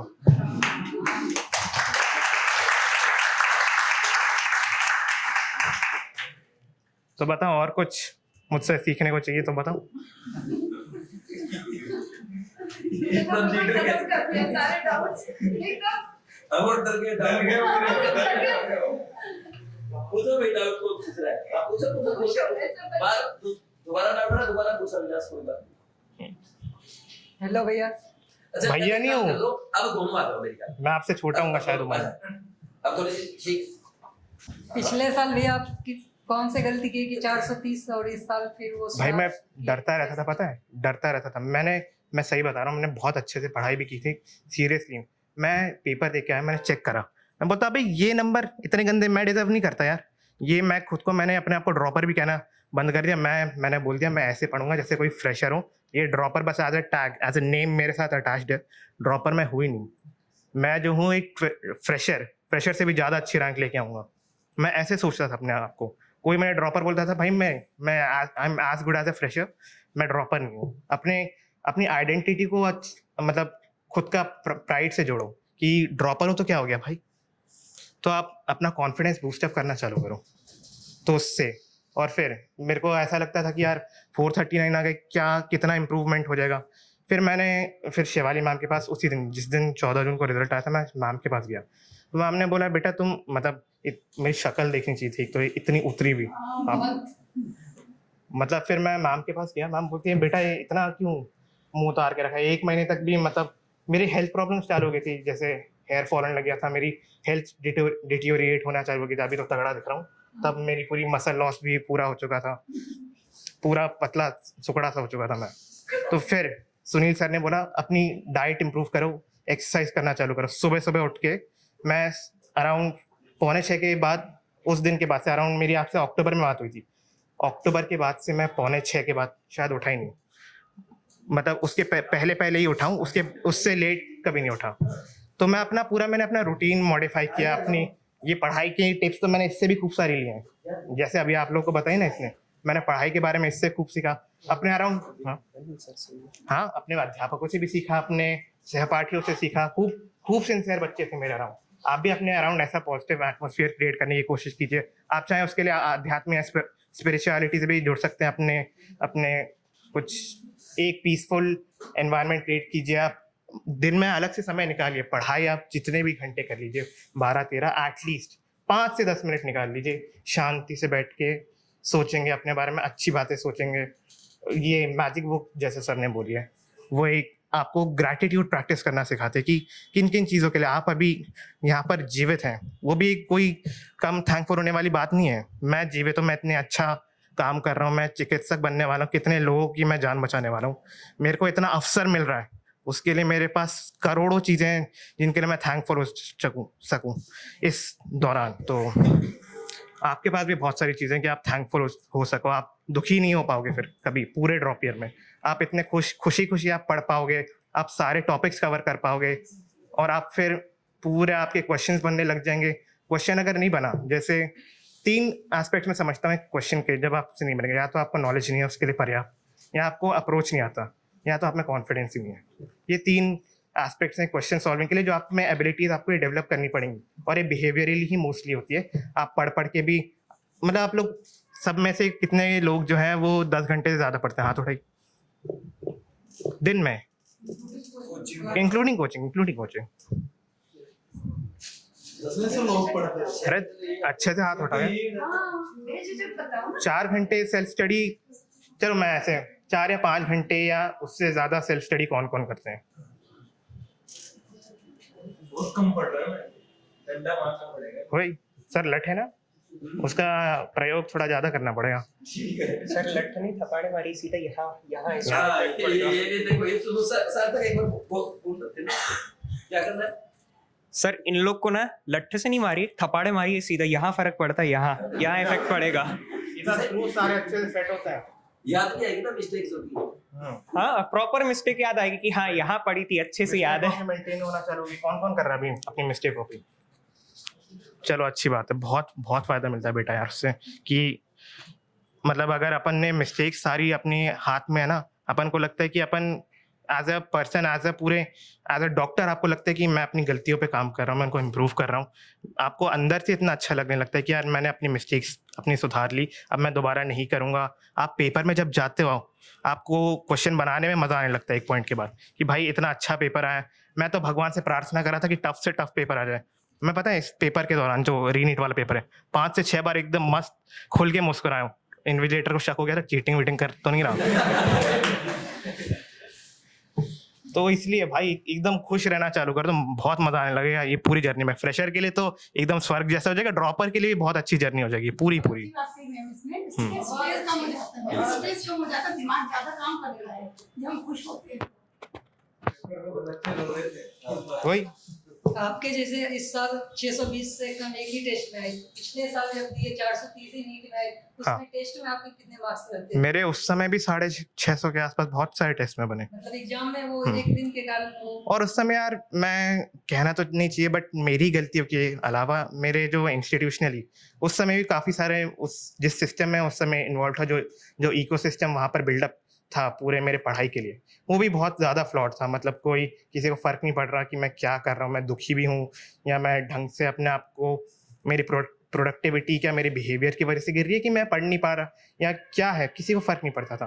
पर फिर ये मैं बीवाइस के इकोसिस्टम में इन्वॉल्व हुआ, इन लोगों ने मेरी हैबिट्स में काफ़ी सारे बदलाव करे यार, कि आपको अपना रूटीन मॉडिफाई करना पड़ेगा, आपको ढंग से जैसे मैं सोता था, मेरे को पिछले 2-2.5 साल से अभी ड्रॉप ईयर में भी शुरुआत में मेरे को ये प्रॉब्लम थी यार, मैं सोता था जब सोने में डीप स्लीप के पहले सबकॉन्शियसली, जब मैं सबकॉन्शियस होता था तभी मेरे को पता नहीं कुछ अजीब से विजन्स आने लग जाते थे, गंदे गंदे चेहरे दिखने लग जाते थे, डिस्टॉर्टेड फेसेस। मैं मैम को बोलता था, मैम ने बोला भाई तू क्या पागल वागल हो गया, क्या नशे वशे करने लग गया? मैंने बोला नहीं मैम, मेरी पता नहीं साइकोलॉजी में कुछ प्रॉब्लम है कि मैं नहीं सो पा रहा हूँ ढंग से, मैं सो नहीं पा रहा, पढ़ नहीं पा रहा, प्रोडक्टिविटी गिर रही है, नंबर गिर रहे हैं। मैं बोल रहा हूँ यार कि कुछ तो करना पड़ेगा। फिर मैम ने फाइनली सुनील सर से कॉल अरेंज करवाया। सर ने बोला बेटा अगर जैसे कोई गंदा थॉट आ रहा है क्या कर सकता हूँ, मतलब मैं या तो उसको एंटरटेन करूँ, सोचूं। मैंने एक पॉइंट के बाद क्या करना चालू करें, लिख देता हूँ मिस्टेक कॉपी के सबसे ऊपर today's worst thought. Sir today's thought लिखवाते ना, वहाँ पर मैंने टुडेज वर्स्ट थॉट उसको लिख दिया था। फिर ऐसे एकदम उस पर जो गोदा गादी करनी नीचे समझ जाओ, मैं बोल नहीं सकता। नहीं उसके बाद क्या किया था वो, मतलब जब पढ़ाई उसका चेंज कैसे किया? फिर उसके बाद मैं वही ना, जो चेंज जो किया सुनील सर ने मेरे को बोला था कि तू जल्दी उठना चालू कर। एक तो कि मैं उस समय भी अराउंड 8 के आसपास थोड़ा उठना मेरा रहता था, तो इसने बताया 8 के आसपास उठते तो क्या होता है सुबह सुबह। एक तो इतना इरिटेटेड रहता था, इन दोनों को मेरा कहर झेलना पड़ जाता था कभी कभार। अभी तो सिर्फ सर आप लोग हैं। किसको कहर झेलना पड़ता है? मेरे माता पिता। अभी भी झेलना पड़ता है? कॉन्फिडेंस के साथ साथ एक पॉइंट के बाद फिर अकड़ भी आने लग जाती है ना, कि भाई अपनी कॉन्फिडेंस के साथ अकड़ तो आती है। वही उस आपको मतलब हम्बल रहना यार। डॉक्टर इतना हम्बल प्रोफेशन है, आपको बिल्कुल जमीन से जुड़े रहना पड़ेगा। आप कभी भी हवा में नहीं उठ सकते। किसी के 720 भी आ जाए, 50 बार आ जाए, 60 बार आ जाए, कोई फर्क नहीं पड़ता। इस बात पे ताली होनी चाहिए।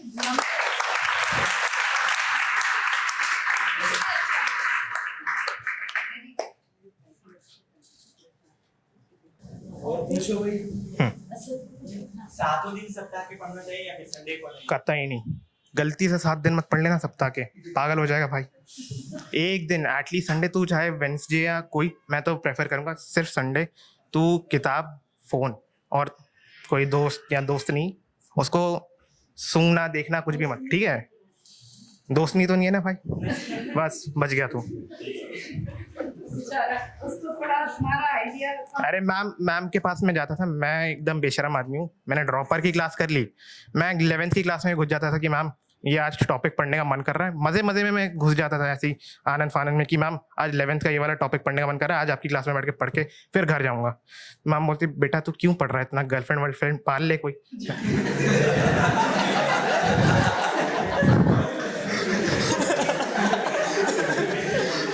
ऐसे ही चलता था मेरा पूरा साल भर। अब तू ना वो बताएगा अच्छी बातें, असली वो बताएगा सार्थक क्या होता था। क्या सच बोल रहा है, क्या सही था क्या, या कुछ और बदमाशी क्या करता था? नहीं सच बोल रहा है, एग्जैक्टली ये इसके साथ यही होता था। अब ये जिस भी क्लास में जाए, पहली बात तो 11वीं के बच्चे, अब 11वीं के बच्चे ड्रॉपर को देखेंगे तो पहले उनका ही हो जाएगा यार ये ड्रॉपर है, क्या पूछो इसके सामने, मैडम के सामने डाउट, मैडम से क्या डाउट पूछे इसके सामने। तो इस वजह से वो बच्चे फिर पूछते नहीं, तो मैम को उन्हें भी पढ़ाना है, तो मैम इसको बोलती तू ड्रॉपर में आके कर ले, तो ये मानता नहीं था। तब मैम फिर यही बोलती थी, एग्जैक्टली यही बोलती थी, मेरे सामने हुआ ये सब।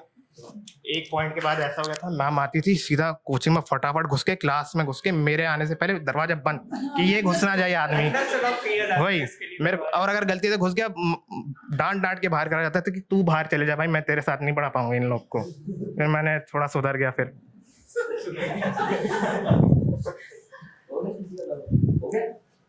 बस इन लोग को ज्यादा परेशान मत करना, अच्छे लोग हैं, आप लोग को अच्छे से गाइड कर देंगे। इनको ज्यादा परेशान करना, इनको जो बोल दिया इन लोगों ने, जो आपको गाइड कर रहे हैं, उसको पत्थर की लकीर मारना है आपने। कि अगर बोल रहे हैं कि इतने घंटे आपको रोज पढ़ना है, आपको मिस्टेक कॉपी करनी है, आपको रफ वर्क करना है, आपको राउंड्स में करना है, ये सारी एकदम प्रॉपर सिस्टमैटिक स्टडीज हैं। और ये प्रूवन है कि ये आपको आपके पेपर मैनेजमेंट, आपको एज आपके बिहेवियर में चेंजेस करने के लिए आपका जो रूटीन है, ये बहुत इफेक्टिव चीज़ें हैं। ये इन्होंने इतने साल अपने एक्सपीरियंस के बेसिस पे आपके लिए फॉर्मुलेट किए हैं। आप बाहर जाएंगे, किसी को फ़र्क नहीं पड़ता इन सब चीज़ों से, मैंने खुद ने एक्सपीरियंस किए हैं 2 साल। प्लीज़ आप इनकी बात एकदम ध्यान से मान लीजिए, आपका कल्याण हो जाएगा। मैं आपको मैं एक ही टीचर से पढ़ना सही है सब्जेक्ट? हाँ, आप सब्जेक्ट में जो है यार, कोई कोचिंग में जाओ, उनके पास तो एक तो 50-60 फैकल्टीज का तो पैनल है, वो पता नहीं रिंगा रोजेस खेल रहे हैं अपने साथी में कि आज इस मतलब सीरियसली घुमाए जा रहे हैं कि आज इस फैकल्टी से पढ़ेंगे, अब 2 महीने बाद वो निकल गए, देहरादून ट्रांसफर हो गया, एक हिमाचल निकल गए, एक पता नहीं कहीं निकल गए, एक मोदी जी के साथ बैठे हैं। तो आज आपके 1 महीने इधर ये फैकल्टी पढ़ाएगी, अब इधर दूसरे बार इधर फैकल्टी पढ़ाएगी कि ये वाली फैकल्टी पढ़ा रही है आपको। और उनके तो सब्जेक्ट वाइज डाइवर्सिफाइड थी फैकल्टीज की, इनऑर्गेनिक की है, कि ऑर्गेनिक की है, फिजिकल की। अरे भाई मैं क्या 3 टीचर से क्या वो अलग शेरो शायरिया चल रही है भाई। ये सब ड्रामेबाजी से कुछ नहीं होता है, सिर्फ मजे आते हैं, क्लास में मुशायरा बन जाता है पूरा क्लास का। ये बहुत गंदी चीज़ें यार। ये मेरे को गुस्सा आता था एक पॉइंट के बाद तो इन सब चीज़ों पे कि कोचिंग में ये सब क्या चल रहा है, पढ़ने आए कि मज़े करने आए फालतू में। बहुत गंदी आदतें हैं ये सब। यहाँ पर तो होते नहीं होता ना सर। तुम्हें क्या लगता है, तुम तो पढ़े हो, शक्ल देख के लगता है मैं ऐसे देख के लगता है क्या ये? नहीं, आप लोग तो बड़े ही सज्जन लोग हो। और बच्चों आप कुछ डाउट हो, नहीं तो फिर चलो ताली बजाओ हमारे में। तो देखा भाई, दोनों टॉपर। अब टॉपर कैसे बनते हैं, सार्थक ने हमें ये सिखाया कि आपके पास स्ट्रेटजी होनी चाहिए और आप मैच्योरिटी के साथ रेगुलर डिसिप्लिन में रह के काम करें। वहीं निमे ने आपको सिखाया कि आपको हर टाइम कॉन्फिडेंट रहना है। आपके माइंड में डर आना ही नहीं चाहिए कि ये मेरा दोस्त है, मेरे से आगे निकल जाएगा। सीधा क्या रखना है, मेरा कौन रोक सकता है। ठीक है, एक आपको सिखा रहा है कि कॉन्फिडेंट रहिए, खुद पे विश्वास रखिए, और एक ने आपको क्या सिखाया कि आप सिस्टमेटिक वे में डिसिप्लिन रह के पूरे फोकस के साथ अपनी पढ़ाई करते रहिए। दोनों की स्ट्रेटजी लगा दो और दोनों से अच्छी रैंक ला के दिखाओ। सही है ना? ठीक है। और अब थैंक यू भाई आप दोनों का, है ना। और अब मैं एक बार आप बैठ जाओ, है ना। Thank you. तो बड़ा अच्छा, इधर इधर आ, इधर आ, इधर आ, उधर मैम के पास बैठ जाओ। आज तो आज आपको टॉपर से ये पता चला कि रियल में क्या करना होता है। अगर आप ये सुनते रहोगे ना, आजकल जनरली क्या होता है, कोई भी टॉपर आया, उसका इंटरव्यू लिया कि मैंने ये किया था, मॉड्यूल किए थे, कोचिंग में मेरे ये करा गया। नहीं, इन्होंने आपको वो रियलिटी बताई है जो आपको घर पे फॉलो करनी है। सुबह जल्दी उठना है, एक्सरसाइज करनी है, संडे को नहीं पढ़ना है, टेस्ट से पहले रिवीजन नहीं करना। क्या बोला सार्थक ने, आप हर साल पिछले बार टेस्ट से पहले रिवीजन करते थे, इसलिए वो टॉपर है और आप ड्रॉपर हैं। तो प्लीज इस बार ये गलतियां मत करना, आप हिम्मत मत हारना, डरना मत, सब कुछ अच्छा होगा आपका, ठीक है ना। अब हमारे बीच एक और गेस्ट है, और जो गेस्ट है वो खुद एक डॉक्टर है, सार्थक साहू के बड़े भाई डॉक्टर हर्षित साहू। उन्होंने भोपाल से MBBS किया है, इंटर्नशिप कर चुके हैं और अब नीट PG के लिए जा रहे हैं। तो प्लीज वेलकम डॉक्टर हर्षित साहू।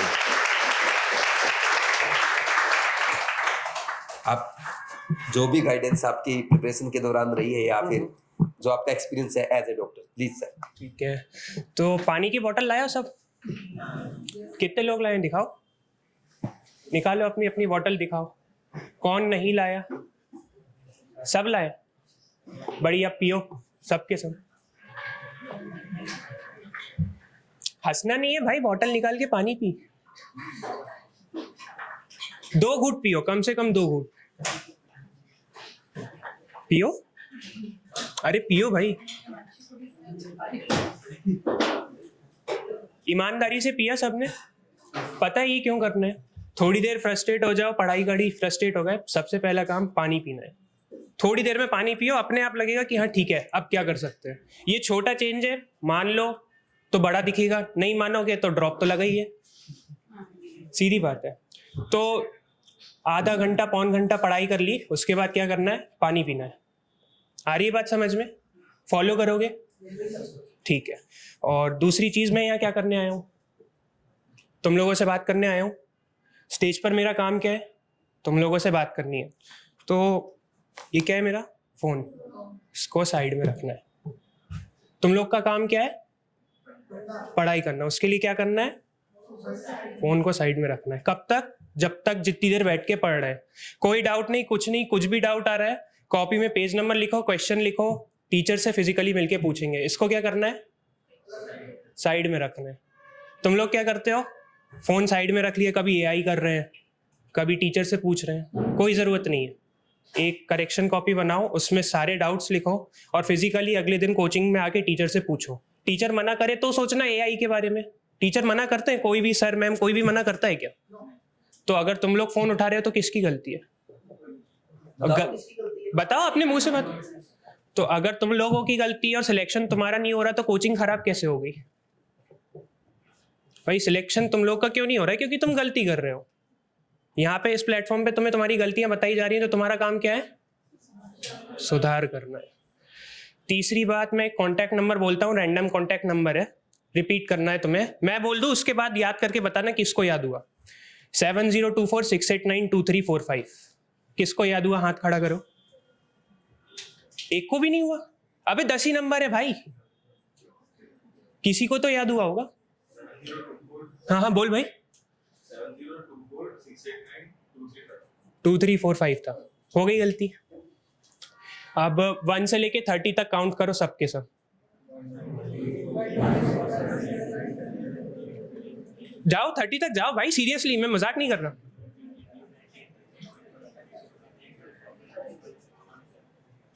तो कांटेक्ट नंबर में 10 नंबर थे, एक को भी याद नहीं हुए, और काउंटिंग में 30 नंबर थे, सबको याद है। क्यों? पहले वाले में कोई सीक्वेंस नहीं था, काउंटिंग में सीक्वेंस है। तुम लोग पढ़ रहे हो तो कोई सीक्वेंस नहीं है, टीचर जो पढ़ा रहे हैं उसे फॉलो कर रहे हो तो सीक्वेंस है। समझ में आया फॉलो क्यों करना है?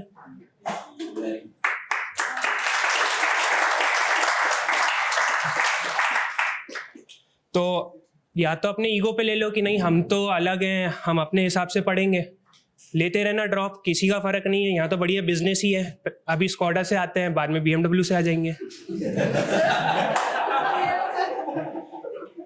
ठीक है, तो या तो बिजनेस भर बढ़ाओ, या फिर सर अपनी मेहनत कर रहे हैं, तुम लोग अपनी मेहनत करो, और तरीका वही है कि 1 से 30 तक 30 है, तुम्हें याद है, 100 तक भी याद हो जाएगा, पर वो 100 तक कैसे जाना है वो टीचर्स ही बताएंगे, तुम्हारे बस की नहीं है भाई, तुम तो 10 में ही नहीं पढ़ गए। बोला था ना कॉन्टैक्ट नंबर, किसी को भी याद हुआ?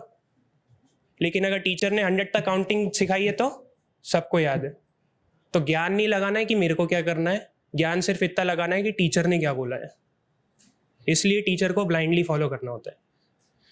फिर चौथी बात यह है कि बोलते तो सभी हैं, तुम लोग सुनते नहीं हो, तो अब तुम लोग बोलो, मैं सुनूंगा, किसका क्या डाउट है। जो भी रैंडम, कॉन्फिडेंस से रिलेटेड, पढ़ाई से रिलेटेड, कुछ भी। हाँ, चौथा पॉइंट एक और बोलता हूँ, कितने लोगों के साथ ऐसा होता है, रात में सोचते हो कि ये टॉपिक डिसाइड कर लेते हो कि आज रात में ये रिवाइज करके सोऊंगा, फिर पता चल रहा है थक गए और नहीं रिवाइज किया, सो गए। हाथ उठाओ ईमानदारी से, कोई शर्म नहीं, सबके साथ होता है, क्या बात कर रहे हो। चलो, लेकिन अगर टॉपिक दीवार पे चिपका हुआ हो, तुम्हें सिर्फ रीड करना है, तो 70% प्रोबेबिलिटी हाई है कि तुम उसे रिवाइज करके ही सोओगे। इसलिए ये बच्चे बोल रहे थे कि दीवार पे चिपका दो लिख के फॉर्मूले। तुम क्वेश्चंस रिवाइज नहीं कर सकते हो, और क्वेश्चंस आएंगे भी नहीं सेम टू सेम, क्वेश्चन तो नया ही आएगा। फॉर्मूले हैं जो तुम्हें आने चाहिए, जिनके बेसिस पे तुम सॉल्व करोगे। अब तुम्हें सॉल्व करना है तो प्रॉब्लम ये है कि तुम्हें याद होना चाहिए, और याद होने के लिए तुम्हें रिवाइज करना चाहिए। तुम लोग सो जाते हो क्योंकि कॉपी में लिखा रहता है, रूम पे लिख के चिपका दो, तुम्हारी 50% मतलब 70% चांसेस है कि तुम उसे रिवाइज करके ही सोओगे, क्योंकि वो ऑलरेडी चिपका है। तुम्हें जाके ऐसा M1D के फॉर्मूले रिवाइज कर लिए, खत्म हो गया। एक बार लिखते टाइम भी रिवाइज होगा। हाँ देखोगे तो बिल्कुल। जनरली जाके दीवार के सामने तो खड़े होंगे ना, तो डायरेक्टली नजर पड़ेगी तो अपने आप दिमाग को। अभी तुम सबने हाथ उठाया था, क्यों उठाया था? क्योंकि तुम पढ़ने जा रहे हो, फिर दिन भर थक गए, अब तुम्हें लग रहा है यार कॉपी में कहाँ है, क्या है, कल देखते हैं। जितनी देर में तुमने ये सोचा, रूम तो है ही तुम्हारा, बेड से उतरे, बगल में खड़े हुए, लिखा मिल गया, रिवाइज कर गए, सो गए, एक रिवीजन बढ़ गया। ऐसे ही होंगे वो रिवीजन्स जो टॉपर्स बताते हैं कि इतने बार रिवाइज कर लिया, उतने बार रिवाइज कर लिया। भाई दीवार पे लिखा है, मेहनत नहीं है।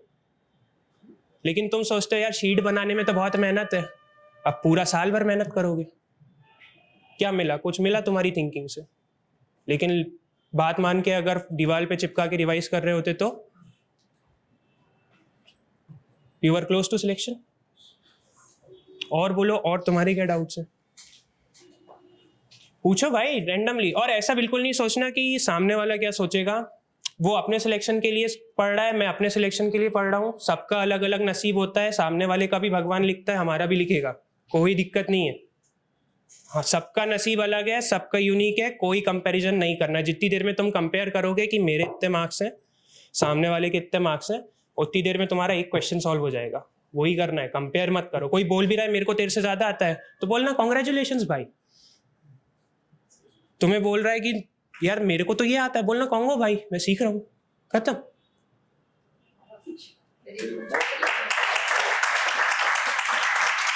और एक डिफरेंस ये आता है कि जैसे तुम कुछ सीख के जा रहे हो, फिर तुम उस चीज को फॉलो करने लगे कि यार हाँ सही बोला था, पढ़ने लगते हैं, तो तुम्हें टॉन्ट जरूर पड़ेगा, कोई तो मारेगा। कोई नहीं सकता कि कोई टॉन्ट ना मारे, भले दोस्त मारे, कोई भी मारे, यार तू आजकल बहुत पढ़ने लगा।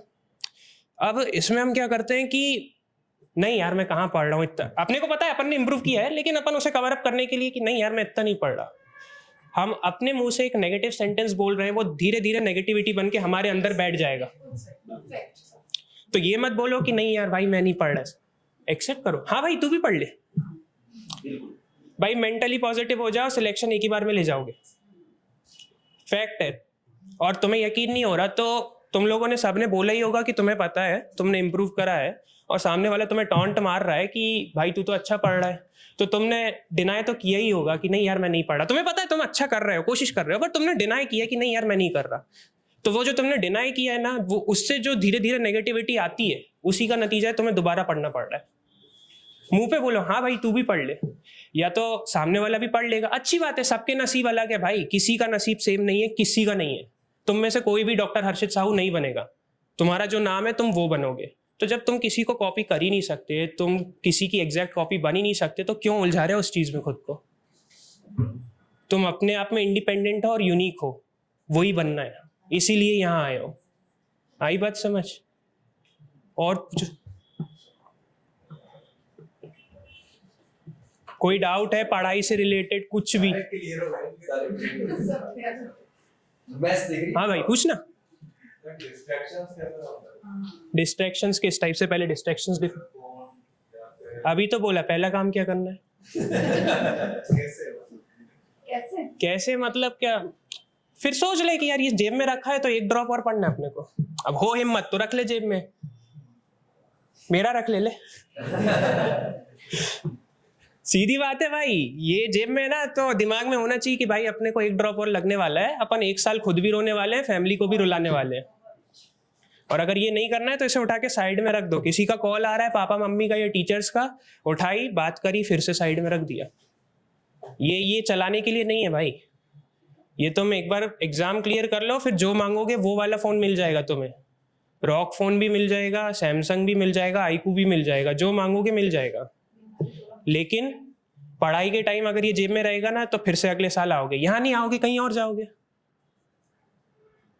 टीचर का क्या है भाई, टीचर ईमानदारी से पढ़ा रहा है। अगर तुम ईमानदारी से पढ़ रहे हो तो तुम्हारा सिलेक्शन, वरना BMW तो सभी के पास आ जाती है भाई। तो भाई तुम्हारे ऊपर है, यहाँ पे कोई बिजनेस नहीं है कि टीचर तुम्हें लूट रहा है, कोई बिजनेस नहीं है। तुम्हारा सिलेक्शन नहीं हो रहा है, तुम्हारा फॉल्ट है। ये चारों पॉइंट मैंने बताया, तुम लोग चाहो तो नोट करके जाओ, लिख लो कॉपी में, बिल्कुल मत सोचो सामने वाला क्या सोच रहा है। हाँ भाई पूछना। मेरा ये डाउट है ना, जैसे हम कभी भी कोई क्वेश्चन सॉल्व करते हैं ना, जैसे घर पे प्रैक्टिस कर रहे हैं या किसी भी क्वेश्चन बैंक से क्वेश्चन प्रैक्टिस कर रहे हैं, और जब ड्रॉप ईयर हमारा जैसे अभी लग गया है, तो फिर कभी कभी क्वेश्चन से बनते नहीं है, तो फिर डिमोटिवेट होता है कि यार क्या इस साल भी वही गलती नहीं होगी ना, कि वही वापस से ड्रॉप ना लेना पड़ जाए। मैच देखता है, मतलब वो होता है ना, मैच देखता है, मैच देखता है इंडिया, मतलब ये क्रिकेट मैच कभी तो देखे होंगे, IPL तो देखे होंगे। तो IPL में 2 टीमें खेलती हैं, एक को जीतना एक को हारना है। जो हारती है वो अपने मार्क्स कैरी फॉरवर्ड कर जाती है, या 0 से ही स्टार्ट होता है अगला मैच। तो तुम्हारा प्रॉब्लम है अगर तुम अपने पास्ट को घसीट के ला रहे हो तो 0 से ही स्टार्ट होता है, रियलिटी है ये। अब तुम्हारे दिमाग में कुछ और भरा है तो कोई कुछ नहीं कर सकता। एक्सेप्टेड कि हाँ भाई 0 से स्टार्ट करना है। अब तुम्हारा क्वेश्चन ये कि डीमोटिवेशन होता है, अरे डीमोटिवेशन क्या साइड में, 3 बार करूंगा नहीं बन रहा है तो मैंने जो करा है वो सॉल्यूशन के साथ आऊंगा मैं सर से डाउट पूछने, ब्लैंक कभी मत आना। जो तुमसे बन रहा है तुम वो नोट करो कि सर मेरे पास ये क्वेश्चन आया, मैंने ये सॉल्व किया है, अब आप इसमें मेरी गलती बताइए। देख मतलब जैसे तेरे को भूख लगी है, मैं तेरे को खाना बना के दे दूं, तू खा लेगा, बढ़िया खुश रहेगा। जब मैं नहीं रहूंगा तब क्या करेगा, भूखा मरेगा। तू खाना बनाए, फिर मैं तेरे को अगली बार बोलूं भाई तूने इसमें हल्दी कम डाली है, तो क्या होगा, तेरे को कैपेबिलिटी मिलेगी कि तू इस लेवल पे तैयार हो रहा है कि अगली बार से जब हर्षित साहू नहीं रहेगा तो तू बना के खा लेगा। तो जब तुम सोल्यूशन लेके जा रहे हो तो टीचर तुम्हें कैपेबिलिटी दे रहा है कि बेटा तू यहाँ गलत हो गया था, इसको अगली बार गलत मत करना, तो तुम्हारी कैपेबिलिटी बढ़ रही है। तो तू उस तरफ ध्यान दे कि तेरे को कैपेबिलिटी कैसे बढ़ानी है। ये मत सोच कि डिमोटिवेशन सिलेक्शन। क्लियर हुआ या और बताऊं? पूछ, बता बता बता, क्लियर हुआ डाउट? पढ़ाई से रिलेटेड कुछ भी? फोकस और कंसंट्रेशन बढ़ाने के लिए क्या करें? थोड़ा मतलब फोकस और कंसंट्रेशन लेस टाइम के लिए मेरा जैसे रहता है। लेस टाइम के लिए रहता है मतलब कोई चीज पे कंसंट्रेट बहुत कम टाइम के लिए कर पाते हैं, फिर उधर मतलब माइंड। इलेबोरेट कर अच्छे से, किस चीज में? पढ़ाई मतलब ऐसे पढ़ने बैठ रहा है तो दिमाग इधर उधर जा रहा है। क्लास में बैठे थे कभी मतलब पढ़ाई से ध्यान हट जाता है। सबका हटता है, खुद को खुद ही खींच के वापस ला, अरे भाई यहाँ ध्यान देना, खत्म। प्रैक्टिकल पॉइंट है, 1 महीना प्रैक्टिस कर, 1 महीने बाद तेरे को पता भी नहीं लगेगा कि तेरा दिमाग पूरे टाइम वहीं बैठा है। ये तेरी छोटी सी बात है। अब मेरे पास 2 रास्ते हैं, या तो मैं तेरे को ऐसे बोलूँ अरे यार तेरे साथ ऐसा क्यों हो रहा है, कुछ तो प्रॉब्लम है, इम्प्रूव कर, ये कर वो कर, जो कि रियल नहीं है। रियल बात ये है कि सबका ध्यान भटकता है, मैं पढ़ता हूँ मेरा भी ध्यान भटकता है। जिस मोमेंट याद आ जाए अरे अपन भटक गए थे, तुरंत वापस आओ। दिन में 100 बार भटक रहे हो, 100 के 100 बार वापस आओ तुरंत। ये करना है, रोज करना है, फिर तू भी यहीं खड़ा होगा, प्रॉमिस।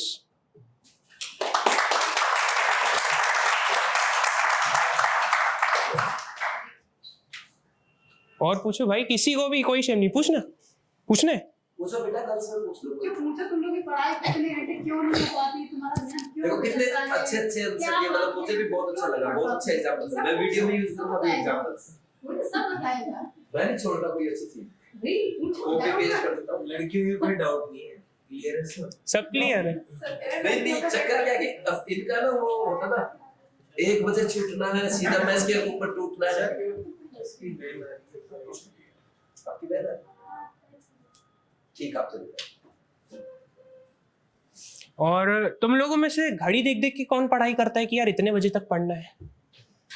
हाँ उठाओ, बिल्कुल बेशरम बन के हाथ उठाओ। देखो पहला रूल है बेशरम बनना है। शर्म आ रही है तो कुछ नहीं होने वाला तुम्हारा। बिजनेस तो मैं भी करूंगा कुछ सालों बाद, एजुकेशन का ही करूंगा। तो या तो तुम अपना फायदा लो सच बेशरम बन के, या फिर बिजनेस देते रहो, चल ही रहे। तो अब बेशरम बन के बताओ कि कौन कौन घड़ी देख के पढ़ाई करता है। अच्छे से उठा, ऐसा लंबा। ठीक है, आज तक जिंदगी में कभी सांसें गिन के सांसें लिए क्या कि आज 1000 बार ब्रेथ लूंगा, इससे ज्यादा नहीं लूंगा? नहीं, प्रैक्टिकल पॉइंट है, हंसने की बात नहीं है। तो जब तुम सांसें गिन के नहीं लेते तो पढ़ाई में गिनती क्यों भाई? अरे पढ़ने बैठो, टॉपिक खत्म करो। नहीं हो रहा खत्म, पढ़ने बैठना है, पढ़ना है आज इतना पढ़ना ही है। टॉपिक खत्म हो जाएगा, उड़ जाएंगे, फ्रस्ट्रेट हो गया आधा घंटे में। वही मैंने तुम्हें सबसे पहले बोला था, तुरंत उठा के पानी पियो। प्रैक्टिकल बात है भाई। अगर तुम घड़ी देख रहे हो तो 1 साल फिर से घड़ी देखोगे। टॉपिक खत्म कर रहे हो, पहली बार में ही एग्जाम खत्म हो जाएगा। तो तुम्हारा पॉइंट सिर्फ इतना है कि भैया थक जाएंगे। अबे सब थकते हैं, तभी तो बोला था कि पानी पियो। सब थकते हैं भाई, इसीलिए पहला पॉइंट था कि कौन कौन पानी लाया, पानी पियो। यही करना है, बिल्कुल यही करना है, पानी पीना है। हंसने की बात नहीं है। अगले साल फिर से इसी ऑडियंस में बैठ के हंसोगे। अब तुम सोच लो कि यहीं बैठ के हंसना है या यहाँ आना है। मेरा कुछ नहीं जा रहा है भाई, मेरा तो हो गया 5 साल पहले, 6 साल पहले। और पूछो भाई, बिल्कुल बेशरम बन के पूछना है कुछ। जाना है? किस किस को जाना है? जाना है? सर से पूछ ले और जाओ। किसी का कोई डाउट? बस अभी 10 मिनट हो गए, सबको ही ठीक है। अरे पूछ लो भाई, मैं भोपाल से आया हूँ, रोज रोज नहीं आ पाऊंगा। देखो टीचर्स को क्यों मेरे से भी ज्यादा शर्माते हैं। इतना तो मैं भी नहीं शर्माता था, इतनी बार बोलने के बाद पूछ ही लेता था। देखो भाई, पैम्परिंग नहीं मिलती है ना यहाँ पे। तो अभी अच्छे से बात हो रही है। हमारा टाइम पैम्परिंग का तो नहीं था। 6 साल पहले जब मैंने पढ़ा था तो एक जिद वाला काम होता था। मैं पढ़ता था 8 घंटे। मैंने क्या किया, उससे कोई फर्क नहीं पड़ता है। पहली बात, सब यूनिक हो। जस्ट एन एग्जाम्पल कि मेरी सर से लड़ाई हुई, सर बोले 12 घंटे पढ़ना। मैंने कहा सर 8 से ज़्यादा नहीं हो पा रहे हैं। तो सर का जवाब होता था, मुझे तेरा थोपड़ा नहीं देखना है, डाउट पूछो और जा यहाँ से। तो तुम्हें इतने अच्छे से बोल रहे हैं तो I think you should ask कि क्या दिक्कत है।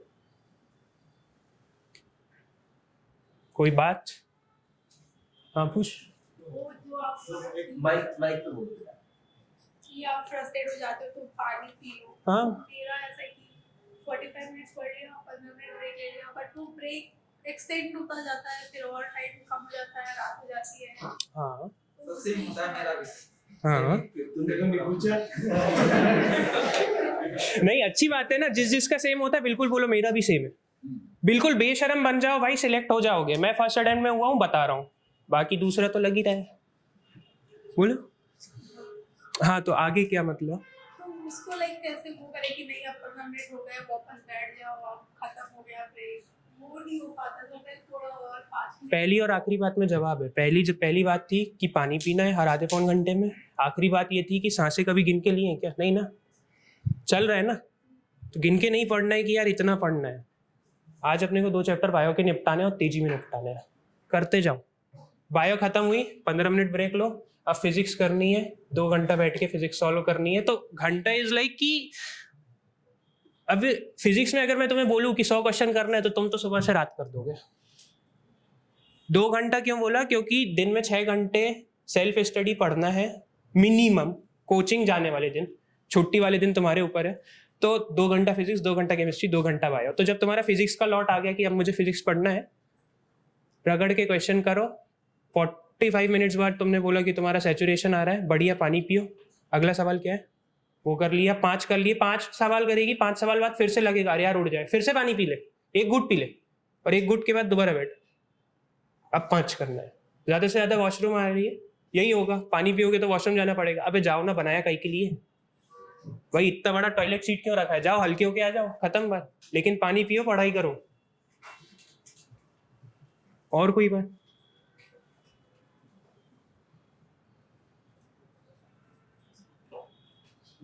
हाँ भाई। एक गुड और साउंड स्लीप के लिए आते हैं, जैसे मुझे नींद नहीं आती, करवट लेते रहता हूं, आधा एक घंटा थॉट्स आते रहते हैं कुछ ना कुछ इधर उधर। तू दोबारा बोल गया, इसके आगे बता मुझे अच्छे से नींद नहीं आती, साउंड स्लीप अच्छे से नहीं आती। बेड पे जाता हूँ तो आधे एक घंटे तक करवटें लेते रहता हूँ, इधर उधर के थॉट्स आते रहते हैं, और सुबह में भी फ्रेश फील नहीं करता, सर दर्द सा थोड़ा थोड़ा रहता है। तो उसके लिए मतलब क्या करें? आपने अपनी पूरी लाइफ में सबसे ज्यादा फिजिकल मेहनत का काम क्या किया है तूने? किस दिन किया है? अरे कभी तो किया होगा, या तो खेला होगा या घर का, तो उस दिन तो आके तुरंत सो गया होगा। प्रॉब्लम ये है कि तुम थक जाओगे तो अपने आप सो जाओगे। पढ़ाई में थका ले भाई खुद को, सो जाएगा, कोई इशू नहीं है। ये इसीलिए है क्योंकि खुद को थकाया नहीं है तूने। सेम पॉइंट, 15 आधा घंटा पढ़ लिया, मन नहीं हो रहा है, उठ गए, अबे बैठा खुद को और थका खुद को, सुबह से रात तक थका, जैसे ही लेटेगा नींद आ जाएगी। इतना ही करना है। थैंक यू बेटा, थैंक यू। बहुत अच्छा।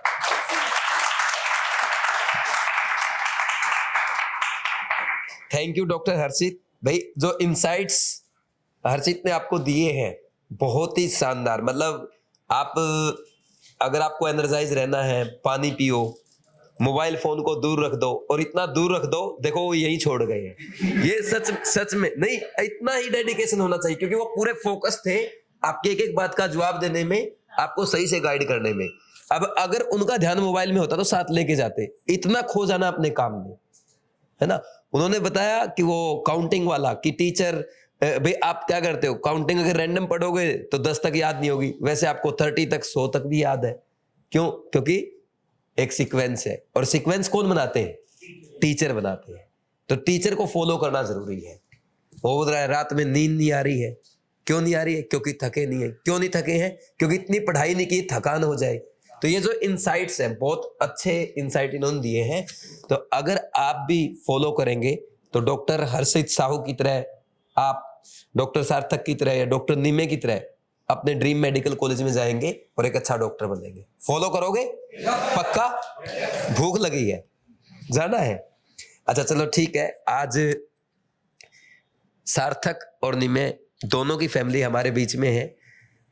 सार्थक के पिताजी डॉक्टर आर.के. साहू और माताजी डॉक्टर सुनीता साहू, और साथ में निमे के फादर श्री राजेश भार्गव जी और माताजी शालिनी भार्गव जी हमारे बीच में। तो हम अब क्या करेंगे, एक तो इन बच्चों के लिए हमने छोटा सा गिफ्ट रखा है, वो देंगे, और फिर एक केक कट करेंगे, फिर केक खा के आपको जाना है। ठीक है? चलो भाई अरेंज करो ना।